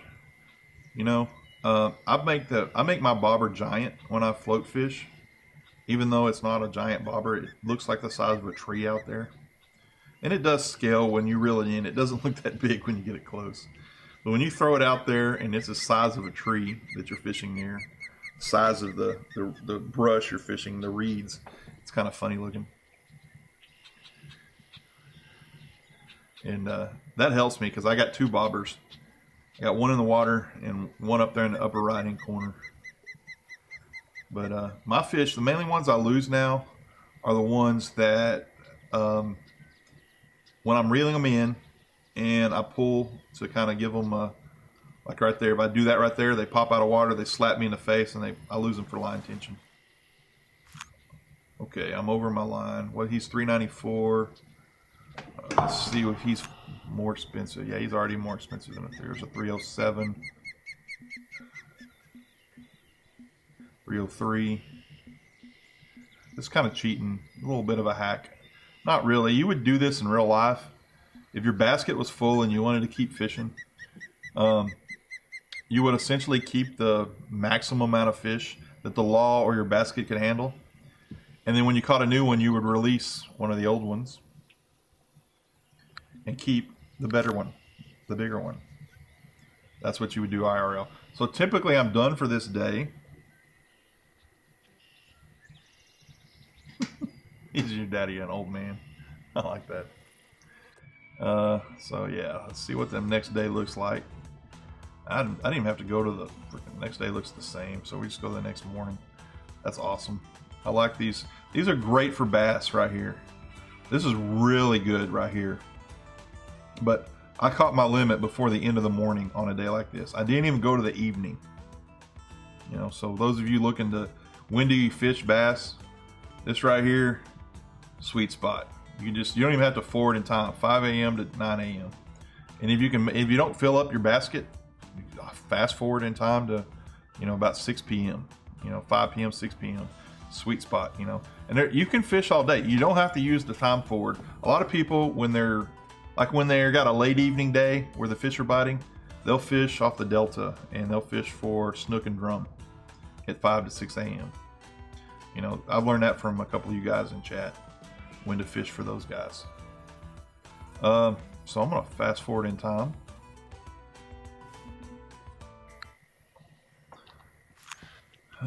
Let's see, that'll be a little bit of a wait gate. That's your wait gate for when you fast forward. Sometimes it, like when you don't get a wait gate when you're doing the late night hours. But if I want to go, anytime you go to the fishing hours, or what they consider fishing hours, extend. Don't go and leave. Don't sign up for a 3-day trip to Florida. Don't sign up for a 5-day trip to Oregon. Sign up for a 1-day trip, and at the end of your day, extend your day for the 1,000. You don't have to sign up for a 3-day, because something might happen. You might have to break a rod. You might have to break a line, and you have to go back, and then you've wasted your money on the 3-day trip. So do a 1-day trip and just extend. There's no penalty for that. It's the same cost. I made that mistake right off the bat playing this game. No one told me not to do that. I picked that up, you know, that, and, you know, you just extend your stay. That's a hell of a day right there for just bass, boys, with an 88-pound basket. Some of these guys on here, I know Shifty and Outlaw and Turbo, they got the big baskets. They can double that easily. And think about the premium. Even if I wasn't premium, I'd still make 6K on this day. If I wasn't premium, I'd still make 1100 EXP on this day. It's not a double. They don't double your XP. They don't double your money. Almost there, but not. You know, it's an advantage to go premium, but you don't have to. And like I said, I like that. How do you extend it? Okay, good question. All you do, and I'm going to show you, is hit T. And when you hit T while you're out on the fishing lake, and you can fast forward to 5 a.m. the next day, and you'll go to the next day. But look at your feeding chart. Sometimes you might want to go to, you know, 7 a.m. or 8 a.m. As long as you fast forward past 5 a.m. the next day, then you'll be able to go to the next day and extend your trip. And you can stay, I've stayed as many, I'm on day 5 of 5. I'm up here, if you look in the upper left-hand corner, I'm day 5 of 5 on this trip. You know, and you'll get your money for the day, and you'll be able to go to the shop. You can't leave and go to the global shop. You'll still have to buy on site, which, you know, Turbo gets crazy when I buy on site for some things because it's more expensive. But sometimes you got to buy it. Yeah, sometimes you can't fill the 220 basket. You run out of day, and that's okay. That's okay, Bunkfire. You won't fill a 440 unless you're fishing drum, tarpon, and snook in Florida. You probably have a hard time filling a 440 basket. You might fill a 220 basket fishing all day, drum all day. You know, that's 10, 12 of those, you know, maybe more, you know. Oops, don't want to do that. But when you're just bass fishing, and this day I'm going to go over here to the Delta just to change it up a little bit. There's Harvey, angling Rob, out on the lake. I don't know what I got in here. Yeah, you if you don't have the 440 or the big baskets, you can get screwed. There's Arthur, the magic man. I made a highlight video. I put it on my YouTube, Arthur. You're gonna be famous when people start going to my YouTube. I caught an Arthur in my dock the other day. Actually, Arthur fell through the dock. He had it glitched. He was fishing from the water. All you could see was his head coming out of the dock. Yeah, we had some fun with Arthur. Arthur's been pretty cool. He's an occasional streamer. He had said he hadn't streamed in a while, I don't think. But Arthur fishes a lot, hanging around. He's a fun guy to fish. We're in a private room if you want to come join us. A lot of guys you can friend in here. So I need to buy the 3/4 ounce. Let's see. They said it's in the shop.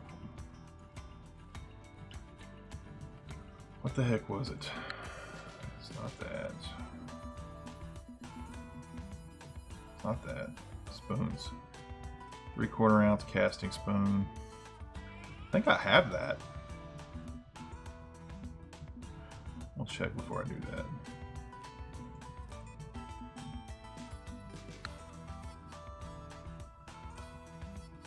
Money, money, money. Loads of money. There's a little saying Dizzy does about that. Now these are all... I have a 3/4 ounce casting spoon, I believe, in my inventory right now. That's down here, the spoons, right there. Maybe it's not a 3/4. There it is. That's him. He's a 3/0 hook. 20 pound. I missed it, man. Was that? Let me get back to the map.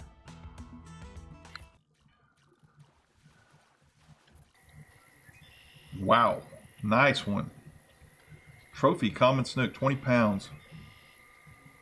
Couple trophies there. Largemouth, 6.7. That's a big largemouth. Bonfire. Couple of big fish caught right there.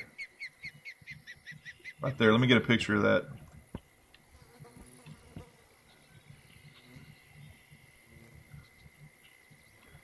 There's Turbo again.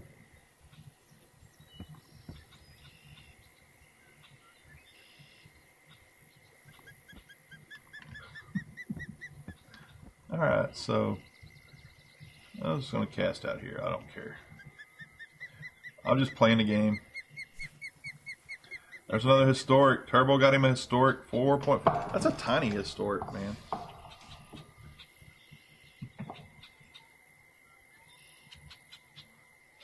I don't know what I'm doing right here. I'm kind of in new world, in new lands here, you know. I'm fishing spoons. I'm assuming tarpon can be caught out here in the middle. I haven't caught tarpon before. I know you can float fish for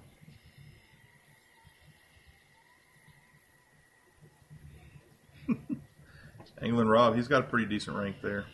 I know Outlaw has a couple of ranked fish. I haven't looked at the rankings lately. Like I said, y'all pop over, give these guys a follow. I need to make my little command. Okay, gotta move. You got one is all? Well, you got one. You got more than I do.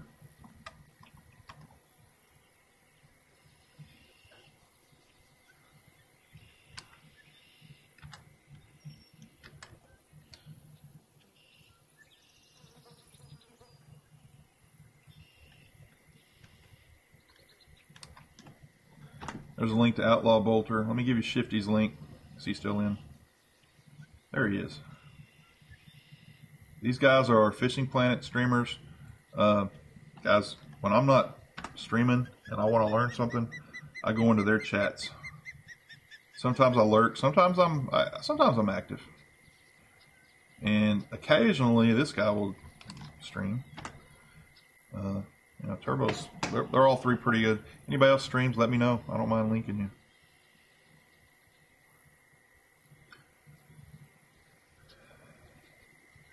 FSG Killer Medic's back.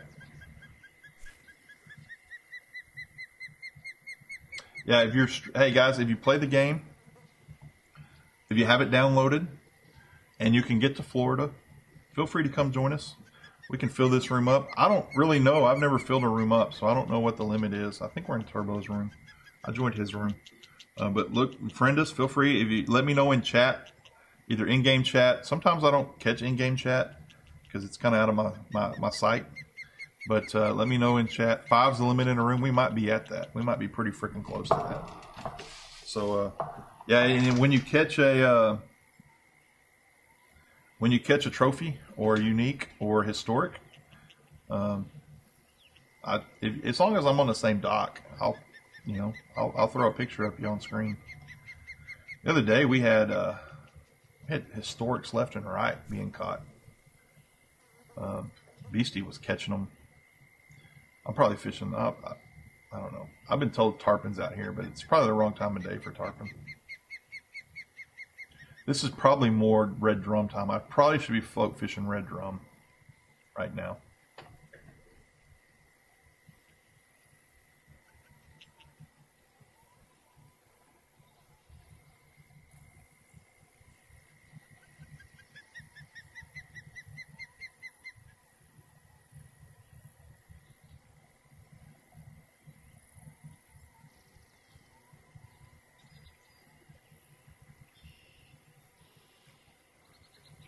I can fish out here some. A little bit of stuff out here.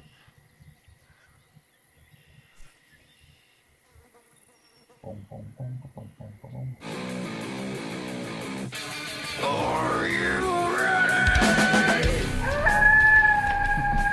EJ Key Nutella. I know I jacked that up.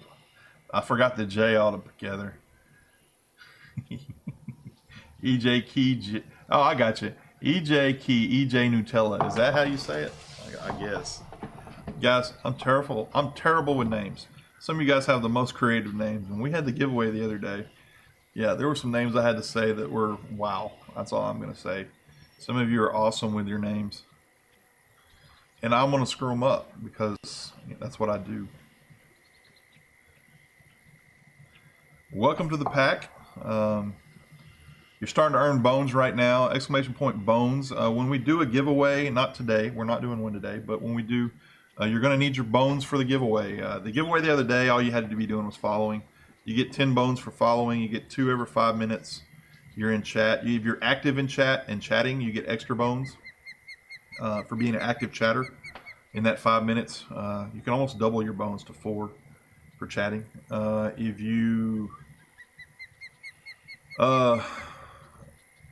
there's other ways to get it. As you move up the scale, we slowed them down. I made a giant mistake, but I didn't take it away from the people that were there. And there's a lot of people that have some, but we did adjust some that are not active, members all the time. From that first couple of days, we threw bones at them. But the mods do get extra bones, but we may have a deal with mods about giveaways. I don't know yet. I think they should be allowed to win, but some people can call rigged when a mod wins. But Beast Boy won it the other day. There we go. Are you ready? Up 2 Minds. Welcome to the pack. Thank you for following. Thank you for the follow, man. Y'all are awesome. We're a little growing community here. I'm not sure if y'all have been in the Fishing Planet community for a while. We've got a couple other streamers. You just found this game last night on Steam. You were hooked. Yeah, this game can more or less take over your life. Any other guys that play it in here can vouch for that. You can throw 8 hours away just by that. Like I say, I've been streaming for 2 hours now. Over 2 hours feels like 10 minutes. I mean, it literally, it just, but of 2 Minds, anytime you're on, you can friend me in game. Welcome to Fishing Planet. Yeah, look at Ulthar there. 1 year, 788 hours. Now, can anybody beat that? I want to see if anybody in chat can beat Ulthar 788 hours in game. I don't have a game that I'm close to. I'm a GTA 5 player. I'm an RPer too. I've got like close to 300 hours in that. That's the biggest game I've got. Now, I've got close to 300 hours in several games. But I can't come close to 788 hours in a game. Ulthar's there, man. Ulthar, I don't know if you can join, but what level are you're pretty close to getting maxed. Yeah, 788's a lot. But man, you can throw 8 hours away a day easily. If you did 4 hours in the morning and 4 hours in the afternoon, it's just like real life fishing, man. I mean, would you rather go to work or would you rather go fishing? Even if you're not catching fish, fishing's still better. I'd rather have a bad day fishing. There's an old bumper sticker of a bad day fishing than a good day at work, Sweetness, Turbo. Oh crap, the stream just went down. What happened? Why did we go? Are we still on? I think we're on.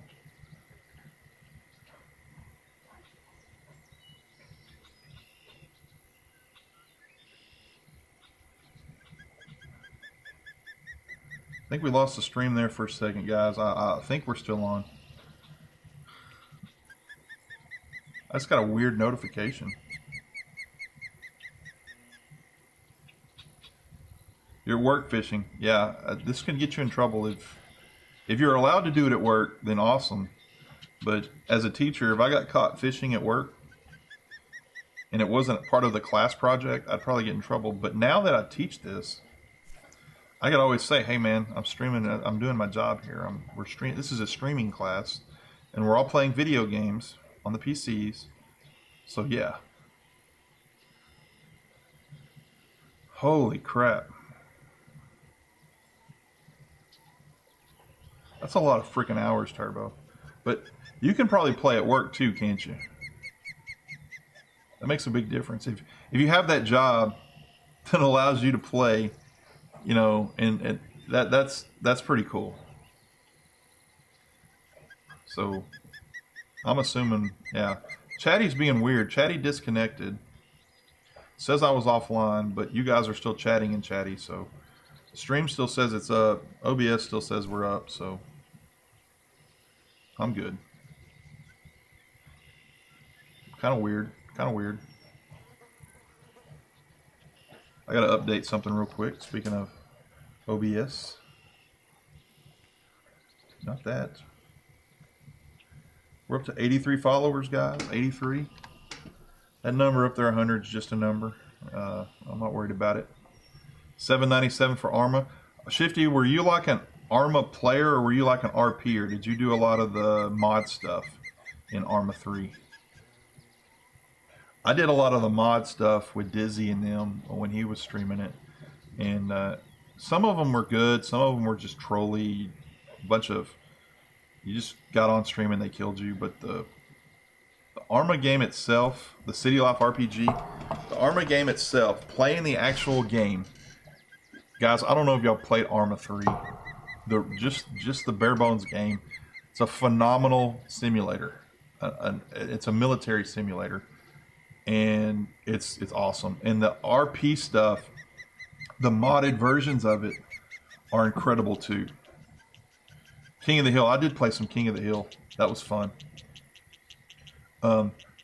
Guys, I highly recommend Arma 3, especially if you're into modded versions of games, because the mods they do in that game, and Shifty can probably tell you more about it, are incredible. The only reason I don't stream Arma, and I don't know that my PC could handle it. It's an intensive game. It's a big game. In this game, he's got some sleep hours. And yeah, I guess that counts. Yeah, I've fallen asleep in Fishing Planet once or twice. Woken up at my desk, with my head down on my keyboard. So I probably got a couple hours of sleep fishing. You're just standing on a dock, taking somebody's space in the room. But in this game, the backgrounds are nice and clear. The water graphics are a little intensive. The rod and reel graphics are not that intensive, in my opinion. But when you get into Arma, it's a pretty intensive game. It's slow pace. It's hard. Yeah, it's hard. It's hard to stay focused with it. There's a lot of cutscenes. You know, when the cutscenes are long too at the start, where they play credits and stuff. But the RP stuff in Arma is incredible. And a lot of the GTA 5 people that are, I don't know if y'all are familiar with the communities that are streaming the GTA 5 RPs, they're coming out of Arma and into GTA 5, but they've got their experience in Arma. That's one of the big RP games out there right now. I follow Tim Mack, and he was an Arma streamer for a long time. I do a little RP on GTA 5. I haven't found a server I'm happy with. I like to RP as a EMS, or I'm a redneck EMS named Jim Bob, and I put a mullet on. I don't have a mullet in real life. I got, you know, I buzz my head because it's cheap. I do it for free at home. But I put the mullet on, and I'm Jim Bob, and I speak like this. So when I get on scene, I act like I got a big old dip in my mouth, and I ask the boys, "What is wrong with you, boy? Why do you have a hole in your chest?" You run EMS too. EMS might be the funnest to me because you don't have to deal with the cop stuff. The cop RP, I'm just not knowledgeable in all the cop crap, and plus you got to deal with too many idiots. When you're EMS, they're down when you get there for the most part. And you run into some funny, hilarious situations. I don't know if how many of y'all are into RP stuff. I wasn't until I started watching Arma, and until I started watching the GTA 5. And now I'm kind of addicted to the family RP. They're getting some of the best RP streamers, and these guys are good actors. These guys are great actors. Are you ready? Philip Stallone, are you a Stallone brother? Welcome to the pack. Welcome to the pack. Thanks for joining in. We're trying to do a little fishing here. I'm not catching jack shit right now, so I'm gonna have to switch. This is not working for me. I've done a little experimenting with it. I'm in the wrong spot at the wrong time, I'm pretty sure. But I'm going to speed it up a little bit. I don't need it that fast, I don't think. Maybe I do. But welcome in to this community, and we appreciate having you. There's a lot of cool guys in here running around chat right now. A lot of them are in game with me. If you ever got an open spot, you want to friend me in game, feel free to do so. Let me switch over and see what I got over here. I could bass fish some. I had a good day bass fishing. I really did. Float fishing to me doesn't always make for the most quality of streams. The old shiners there.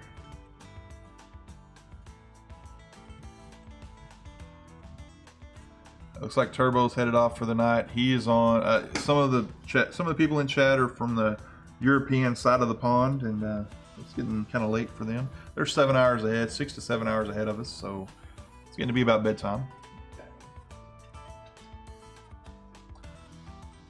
Yeah, we can hook some shiner. We can probably do a little float fishing here. Let's see here, map. I'll go back over here. Go back here. I know I had some good ones in this little area. See you around, Turbo. Thanks for stopping in, man.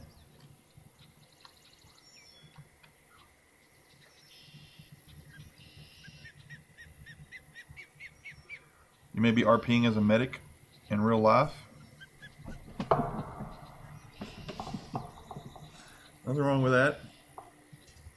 But yeah, I like the RP stuff. The family RP is pretty good. It's fun to watch. I'm not on any kind of level to where I could be part of that. You know,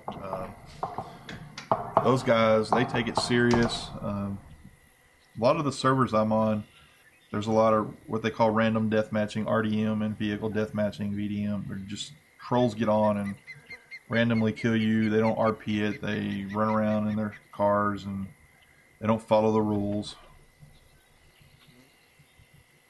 Well, that hit awful quick. I got one moving on me there.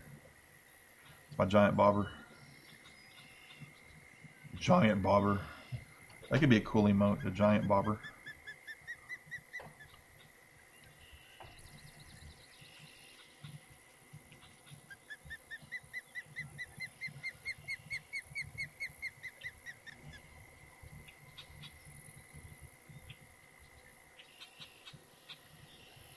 Boy, it's moving around fast there. It's usually, like I said, I've learned that right when it stops, that's when they're going to bite. Author with a 20-pound trophy. And I wish I could come take a picture, but I just snagged me one. Freedom RP. I've seen the Freedom RP. I don't know that I've joined in on Freedom RP. I don't think I have. I was on a server called Humanity RP for a while, and they were good. Then he changed the whole interface and made EMS where anybody could be an EMS. He didn't whitelist them, and there was no training for EMS, which kind of sucked because anybody could EMS. Before, you had to go on the website, apply. They ran you through about a 2-session training where you had to ride along, and then they turned you loose. You know, they wanted to make sure you weren't an idiot. And when they freed up the EMS, I stopped playing on it. I follow Crystal Rain. She's a up-and-coming streamer on the RP. She's on STRP. She's actually got me in a Discord chat with a bunch of STRP and Humanity streamers. Not streamers, RPers. Some of them stream. Hey, you're back. Beer run. Nothing wrong with that. It's almost 5 o'clock for y'all.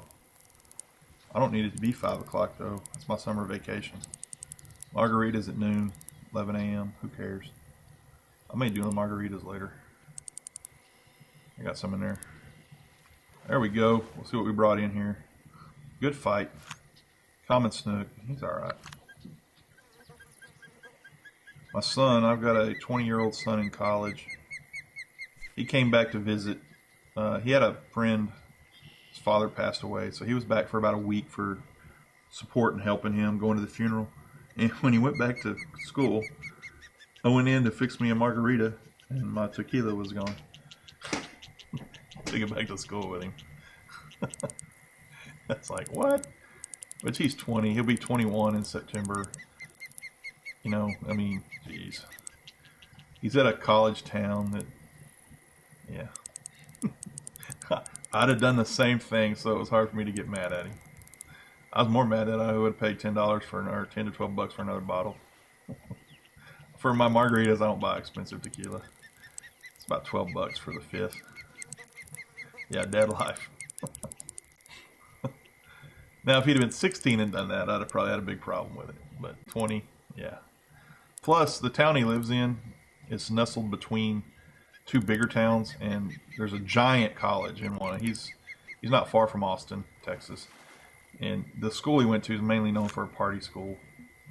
And me and him have talked about it, you know, and he's like, as long as you're not driving, Dad, they don't care, you know. And he lived on campus, and now he doesn't. He lives in an apartment. But, yeah, my liquor disappeared. He left me the rum, so I still had the rum. He didn't like rum, I guess. Yeah, you know it, Arthur. You know what town I'm talking about. He's a Texas State student. If you look up Texas State, you'll see their website. Then it's like Texas State is where you go when you can't get into UT or A&M in Texas, and it's mainly known as a party school. They're trying to change that, but it's still, yeah. That's where he's at. He had to take a semester off. You'd have left the rum too. Here's the thing about rum is I don't drink rum like rum and Coke or anything. I like pina coladas, man. When tequila for the win for sure. That's what me and my wife drink when we want to have some, you know, just hanging out at the house. But I was 2005. We did the Disney World trip 1 week, and as part of the meal package, there was we had one mixed drink a day. Well, they do that so you'll buy more than one. So at the end of each day, when we got tired or the kids got wore out at the park, we go back to our resort room on property, and I'd just roll over to the bar while the kids are swimming. And the pina colada was what I had. Rum pina colada. And I had 2 or 3 a night, and that would put me to sleep. Because they were doubles, so yeah. So now, that's just what I do. Okay, Lucky Bobber. It's a bait coin, man. So that's what I do the rum for when I want to do pina coladas. I don't have any mixture for pina coladas in there. You can't keep pina colada mixture for very long. It's not real good for you. For my brother, the bartender, my brother-in-law, the bartender, he says it gets nasty, so I don't keep it long. But we keep margarita mix around. But yeah, I definitely like the tequila. I'm not a big whiskey guy. I had a bad experience right out of high school. Yeah, but Outlaw looks like he got his pool set up today. Yeah, I thought about putting one of those up in my backyard, but we didn't last year. They've got the snap set you can buy about 4 feet deep. Oh, it's lightning and thundering there. Shoot, man, it makes it more fun. Let's dodge the lightning bolts. See, when you see the lightning coming, you get out the water fast enough.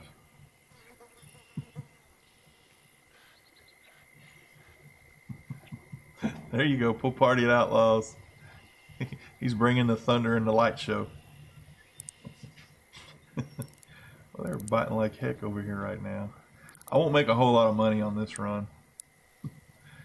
Hey, you kid you not, and you guys that live in the southern U.S., there's people, when I've gone around, I've traveled the U.S. a little bit, and then I've had people, when I went to these teaching conferences, that come in from other states in the north, and we'll have a tornado watch, and people will freak out. Where I grew up, we lived in a tornado watch from April to August. I mean, it was just normal.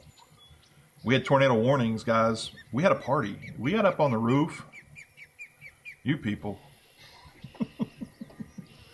We get up on the roof with the ladder. We're just trying to spot the funnel cloud. When you got the tornado warning, it was a party on the roofs. And literally the whole neighborhood, there'd be 2 to 3 people standing on the roofs. Some of them with beer in hand. Some of them with, glass in hand. And when I was 15 to 20 years old, that's what we did. And I lived through a giant tornado. I mean, it ripped my town apart back when I was 5 years old. I have vivid memories of it. It was huge. It was EF5 on that scale, EF4 or 5. Lost our house, nearly lost our lives, but it was still a big one. But even after that, where I come from, we know when to get in the storm cellar or in the bathtub, and in the inner closet. You got your safety room. And what's funny is you can see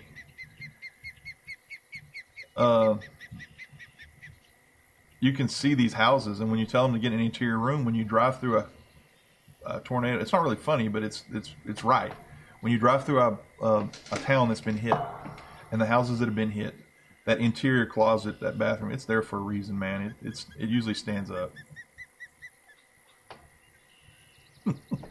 Hurricane warnings. You know what? I've heard of my cousin lived in Corpus for the first 10 years of his life, and they would go and literally like pull up and look for the surge. The surge come in. There'd be people that would go, because you didn't get a whole lot of surfing waves on the Texas Gulf Coast. There wasn't big waves, but when that surge waves come in, man, the tidal surge, whatever they call it, the people go surfing in that stuff, man. No lifeguards on duty. Yeah, there's a few people there. They all stayed. I haven't seen any followers leave. We've got a few people in here that came in that day and chat right now. So, hey, that's good of y'all to hang around. There will be more. Not today, but in the future. I'm planning, if I ever get affiliate, we're going to do one that. Did you ask me that about this is the VBO. It comes with a virtual bass reel, the bobber. I don't look at my bobber. And my bobber's gone. That's one thing. There it is. No, it's there. I look up in the upper right-hand corner. If you look in the upper right-hand corner of my screen, when I cast out here, you'll see my bobber. It gives you a little heads-up display. This rod reel came from that virtual bass collection. What's my favorite fish to catch? So far, my favorite fish to catch has been... Are you ready?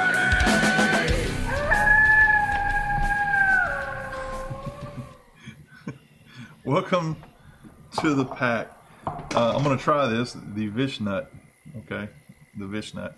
But my favorite fish to catch, as far as work, it's been the snook and the walleye. Red drums are fun. The fish I've caught the most of has probably been the butterfly peacock, only because I've been hunting for a historic. Outlaw likes the chinook. I haven't progressed far enough, gear-wise or level-wise, to get where's the chinook at? I'm to Louisiana. I could do Alberta. I don't even know how to pronounce that. Is it thievish nut? Thievish nut. Look at my pronunciation there. I can't even say a word. Thievish nut. I figured it out after Outlaw pointed out what I was actually saying. See, that's that education system here in Texas. We don't look at the whole word. I once, as a teacher, said Denise, saying Denise. I felt this was before the whole AA Ron on TV, with Key and Peele and all that. I said Denise instead of Denise. As a teacher, you have some weird names, but he was making fun of it. That's all right, man. Nothing wrong with that. I've been, like I said, when I went up to Canada, I was in Vancouver, and we were out at a nice restaurant, and the table next to us ended up scooting their table over to us and buying us a bunch of drinks because we were all from the South. and they love to hear us talk. We sounded so good to them. We sounded awesome to them. We sounded like foreign to them. And it's kind of like when I hear someone from the UK, it's like, wow, I just want to sit there and listen to them talk. You know, they got a great voice. You know, they got a great accent. It's really cool. And but I remember when I was a kid meeting someone from South Carolina. We were at a hotel in Florida, and we got on the elevator, and me and my buddy started talking to these girls. Well, they were from South Carolina, and they said we talked funny, but they said we talked funny, or we said they talked funny. We ended up hanging out and just listening to each other talk all night. That was pretty cool. But just the accents and how we pronounce things, and then like that right there, I totally missed it, man. Thievish. I was trying to say the Vish nut. Well, after all the names I got the other day in the giveaway, man, some of those were crazy, you know. But yeah, there's a couple people still left from that residue. Once again, I appreciate all the follows. I got to do a little update real quick. I'll probably get a bite as soon as I click off here. I do that every time I Alt-Control-Delete.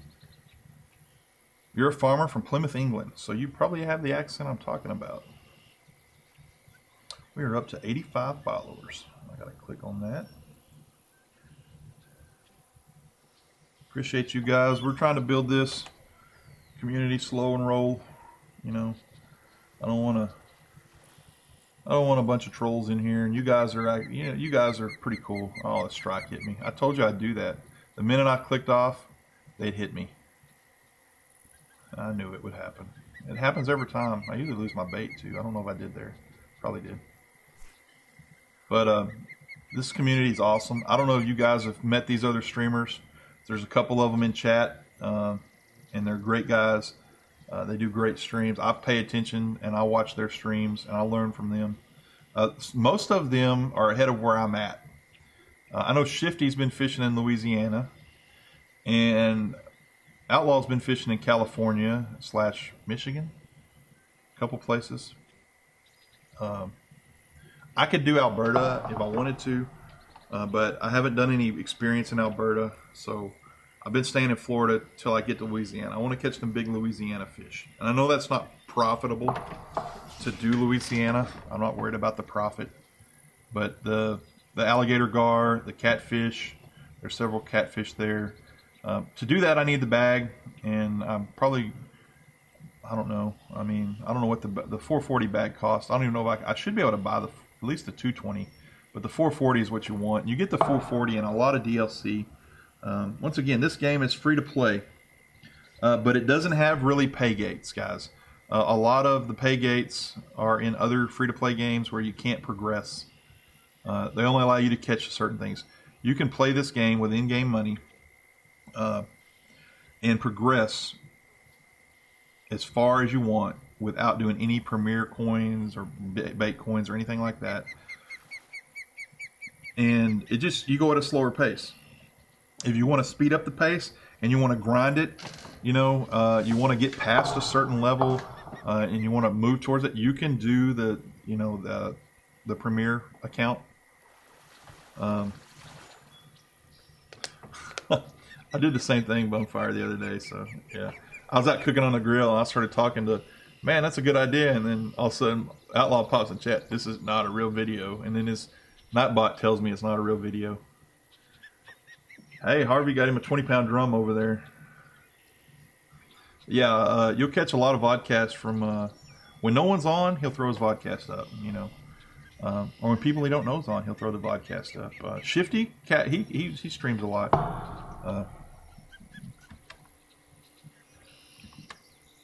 Let me pull those up.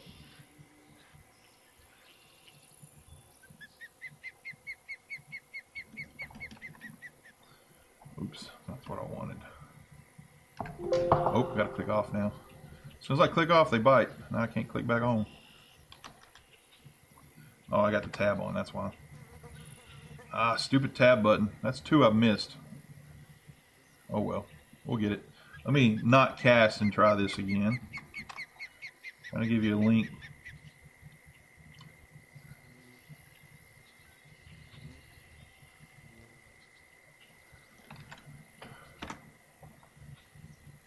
There's a link to Shifty's channel. Go give him a follow if you want to follow him and watch what he does. There's Shift Outlaw's channel. I don't think there's any other streamers in channel right now. There could be. There could be some casual streamers I don't know about. Could be some lurkers in there. But those guys, I learn a lot from their streams. They come in here. They don't mind giving tips. The beautiful thing about this community, guys, is they're not selfish. If you got questions, they answer your questions for you. They're not worried about you catching a bigger fish. Now, they might in game try to beat you, but they're not gonna, withhold information. That's the one thing. And two, I looked on YouTube, and if you watch YouTube, a lot of the videos are from before the big update. So they don't have all of the fishing points on the lake. So you might go watch a YouTube video and you're like, well, that fishing point doesn't look like what I'm talking about. That's why you need to be coming into these streams and watching. And, I'm going to start pulling together some clips. I don't know, the first one's probably going to be Colorado for trout. There's a sweet spot there, and using a certain lure, a certain, jig, and you can catch a ton of trout in Colorado. Because of that, I almost skipped Missouri. I pretty much went right past Missouri. I did Texas, Colorado. I dabbled in Missouri and caught a few bass, and I tried to catch catfish, but they were way too big for my rod and reel. I would fight them, and then they would jump off the line for tension. But watching the streams is the best way to learn now the ins and outs of this game and what you can do. And there's a time or two where there's nobody on, but for the most part, one of us three is always on. And if we're not, usually Outlaw throws up a vodcast. Shifty's on pretty regularly. There's a couple other streamers that I haven't seen them stream in a couple days or weeks. Maybe it's that time of year where they're just kind of in and out on it. But Turbo streams a little bit when no one's on, when he's got time. He's got a pretty active home life. So yeah, you can learn a lot from the streams. The YouTube videos are a little bit dated. Some of them still have decent information. I don't know if any of you are familiar with the Uber sheet. The Uber sheet's being updated fairly regularly. I can link it here in a second after I get this cast in. The Uber sheet is on the Steam community, and it's a Google Doc with a bunch of information. Okay, added me on Steam. I'll check there in a second. When I'm float fishing and I click off, I tend to get a bite, and I lost 2 there trying to do other things. I'm not a very good multitasker. That's cool, man. That's an excellent idea. I know you've been in game a lot. You have a different name in game, Top Donwa, but yeah. The YouTube videos, they need to be updated. I was telling Outlaw after watching his vodcast the other day. Excuse the chair noise. He needed to make some videos, and I think it was Michigan he was fishing in, and he was, or wherever he was, it might have been Cali. He was fishing sturgeon maybe, and I was like, dude, you need to make some videos. And I export all my clips, or most of my cast, I export out to YouTube. I don't record just because of the heavy usage on my PC, but you can export out to YouTube through Twitter, or not through Twitter, through Twitch. They'll export it for you, so you don't have to worry about your upload, download to YouTube. They'll actually do it for you. You go to your videos and just Video Manager and just hit the export button, enter some information. They send it straight to your YouTube. And then you can take those YouTube clips and you can actually download them because you uploaded the content, and then use that as your footage for your tutorials. Now you can do some recording. I use OBS, and I can record. I've done that too, where I just recorded and not streamed when I'm talking someone through, what to do for this or what to do for that. That's what I'm going to do on my Colorado tutorial. And then I might do a bass tutorial on Florida, just to have it out there with the updated. The last bass tutorial on the Peacock, it didn't have all the docks. It didn't have all the fishing points. It only had like 3, I think. So it was before the patch. if you got the NVIDIA, and I got a lesser NVIDIA, I want to upgrade, but there's a lot of things I want to do. You know, I want my microphone upgraded. I've got a decent little mixer here, so it's not too bad, but one channel's blown in it. It's essentially a 3-channel mixer with one for a microphone and 2 for, you know, 1/4-inch thing, so I can use one microphone in it. It's fine. I'm using I have 2 mics, and I use the shotgun mic. It came off a camera. We replaced it. I bought it from the school for, you know, cost essentially, and but it picks up a lot of extra room talk and stuff because it's a shotgun mic. It's got a direct mic on the end, but it's also one of the better sounding mics for my room. It sounds better than the other mic I have. Better quality. It's a Rode. I got the shotgun mic idea from Cranky Canuck. He's a streamer on Mixer. He used to be on Twitch when he started on Mixer. Now he's one of the first partners there. Nice size one there. Nice job, Harvey, on the historic. Nice job. That's a good historic right there. All right, man, I'm still good on weight. I'm still good on this basket.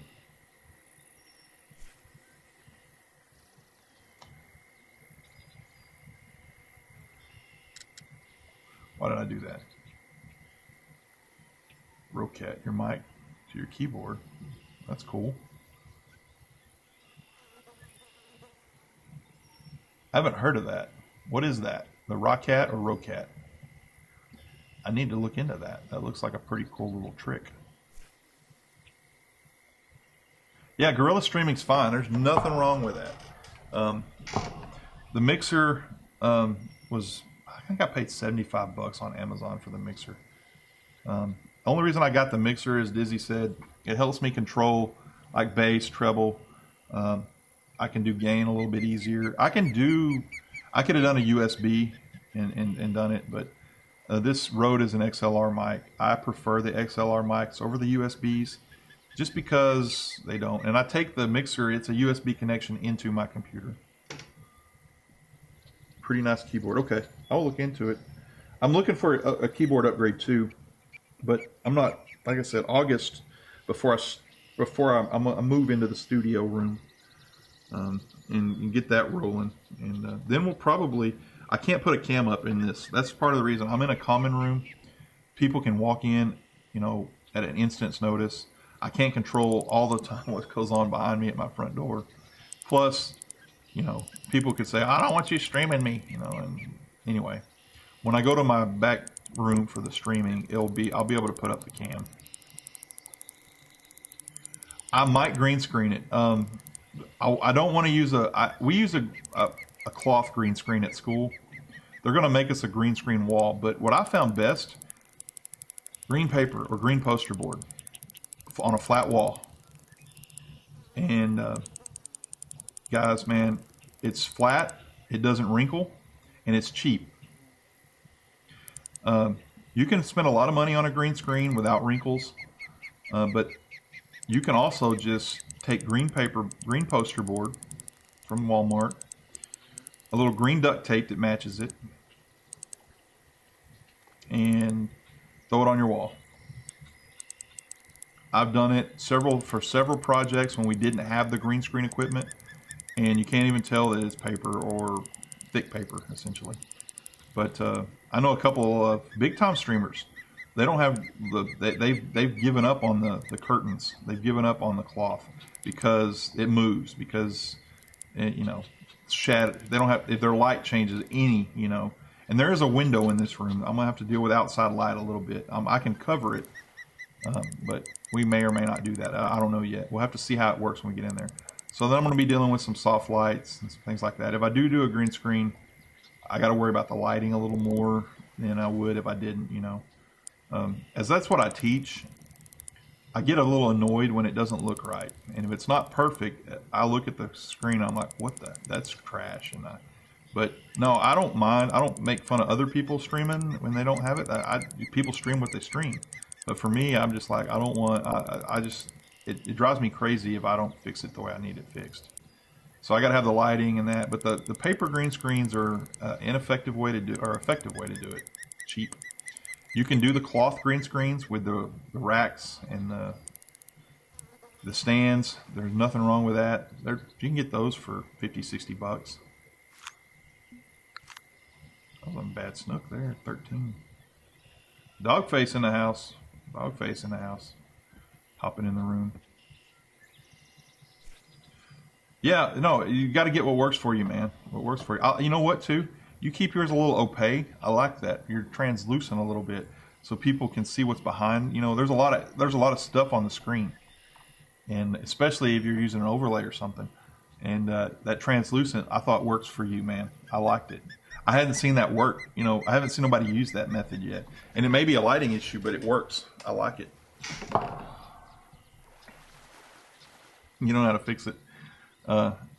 It's about, the thing about green screen is it's about tinkering, and it's every green screen scenario is different because of the lighting, because of the tint, and because of the program you're using. If you're using OBS isn't the greatest green screen chroma keyer. It's gotten better with the OBS Studio, you know, and the updates, but the keyers in OBS are not the best. Adobe Premiere has better keyers, but you can't live stream through Adobe Premiere. At least I don't think you can. There may be a way, you know, to run it through to OBS, but I don't know. There are some other third-party programs you can look at, but with OBS, it's just a matter of setting your light right, and then working on the tint, making sure that the green is consistent behind you, and that you're picking a color that's near your face. So when you pick the color, if you have the color picker on there, you pick it right near your face. I haven't caught any tarpon yet, but I like the translucency of it. It's kind of a cool effect for you, man. I like it.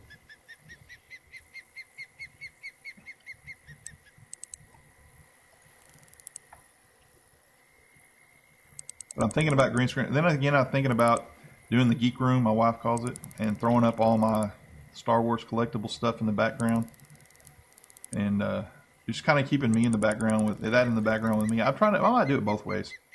If I want to, I could probably just do the green sheet from the ceiling. If I wanted to do the green sheet when I want to go green screen. Those snook always look ginormous when you pull them out of water. That's all the snook I can catch. I can't catch another one. Where are you at, Top Donwell? You over here? Nope.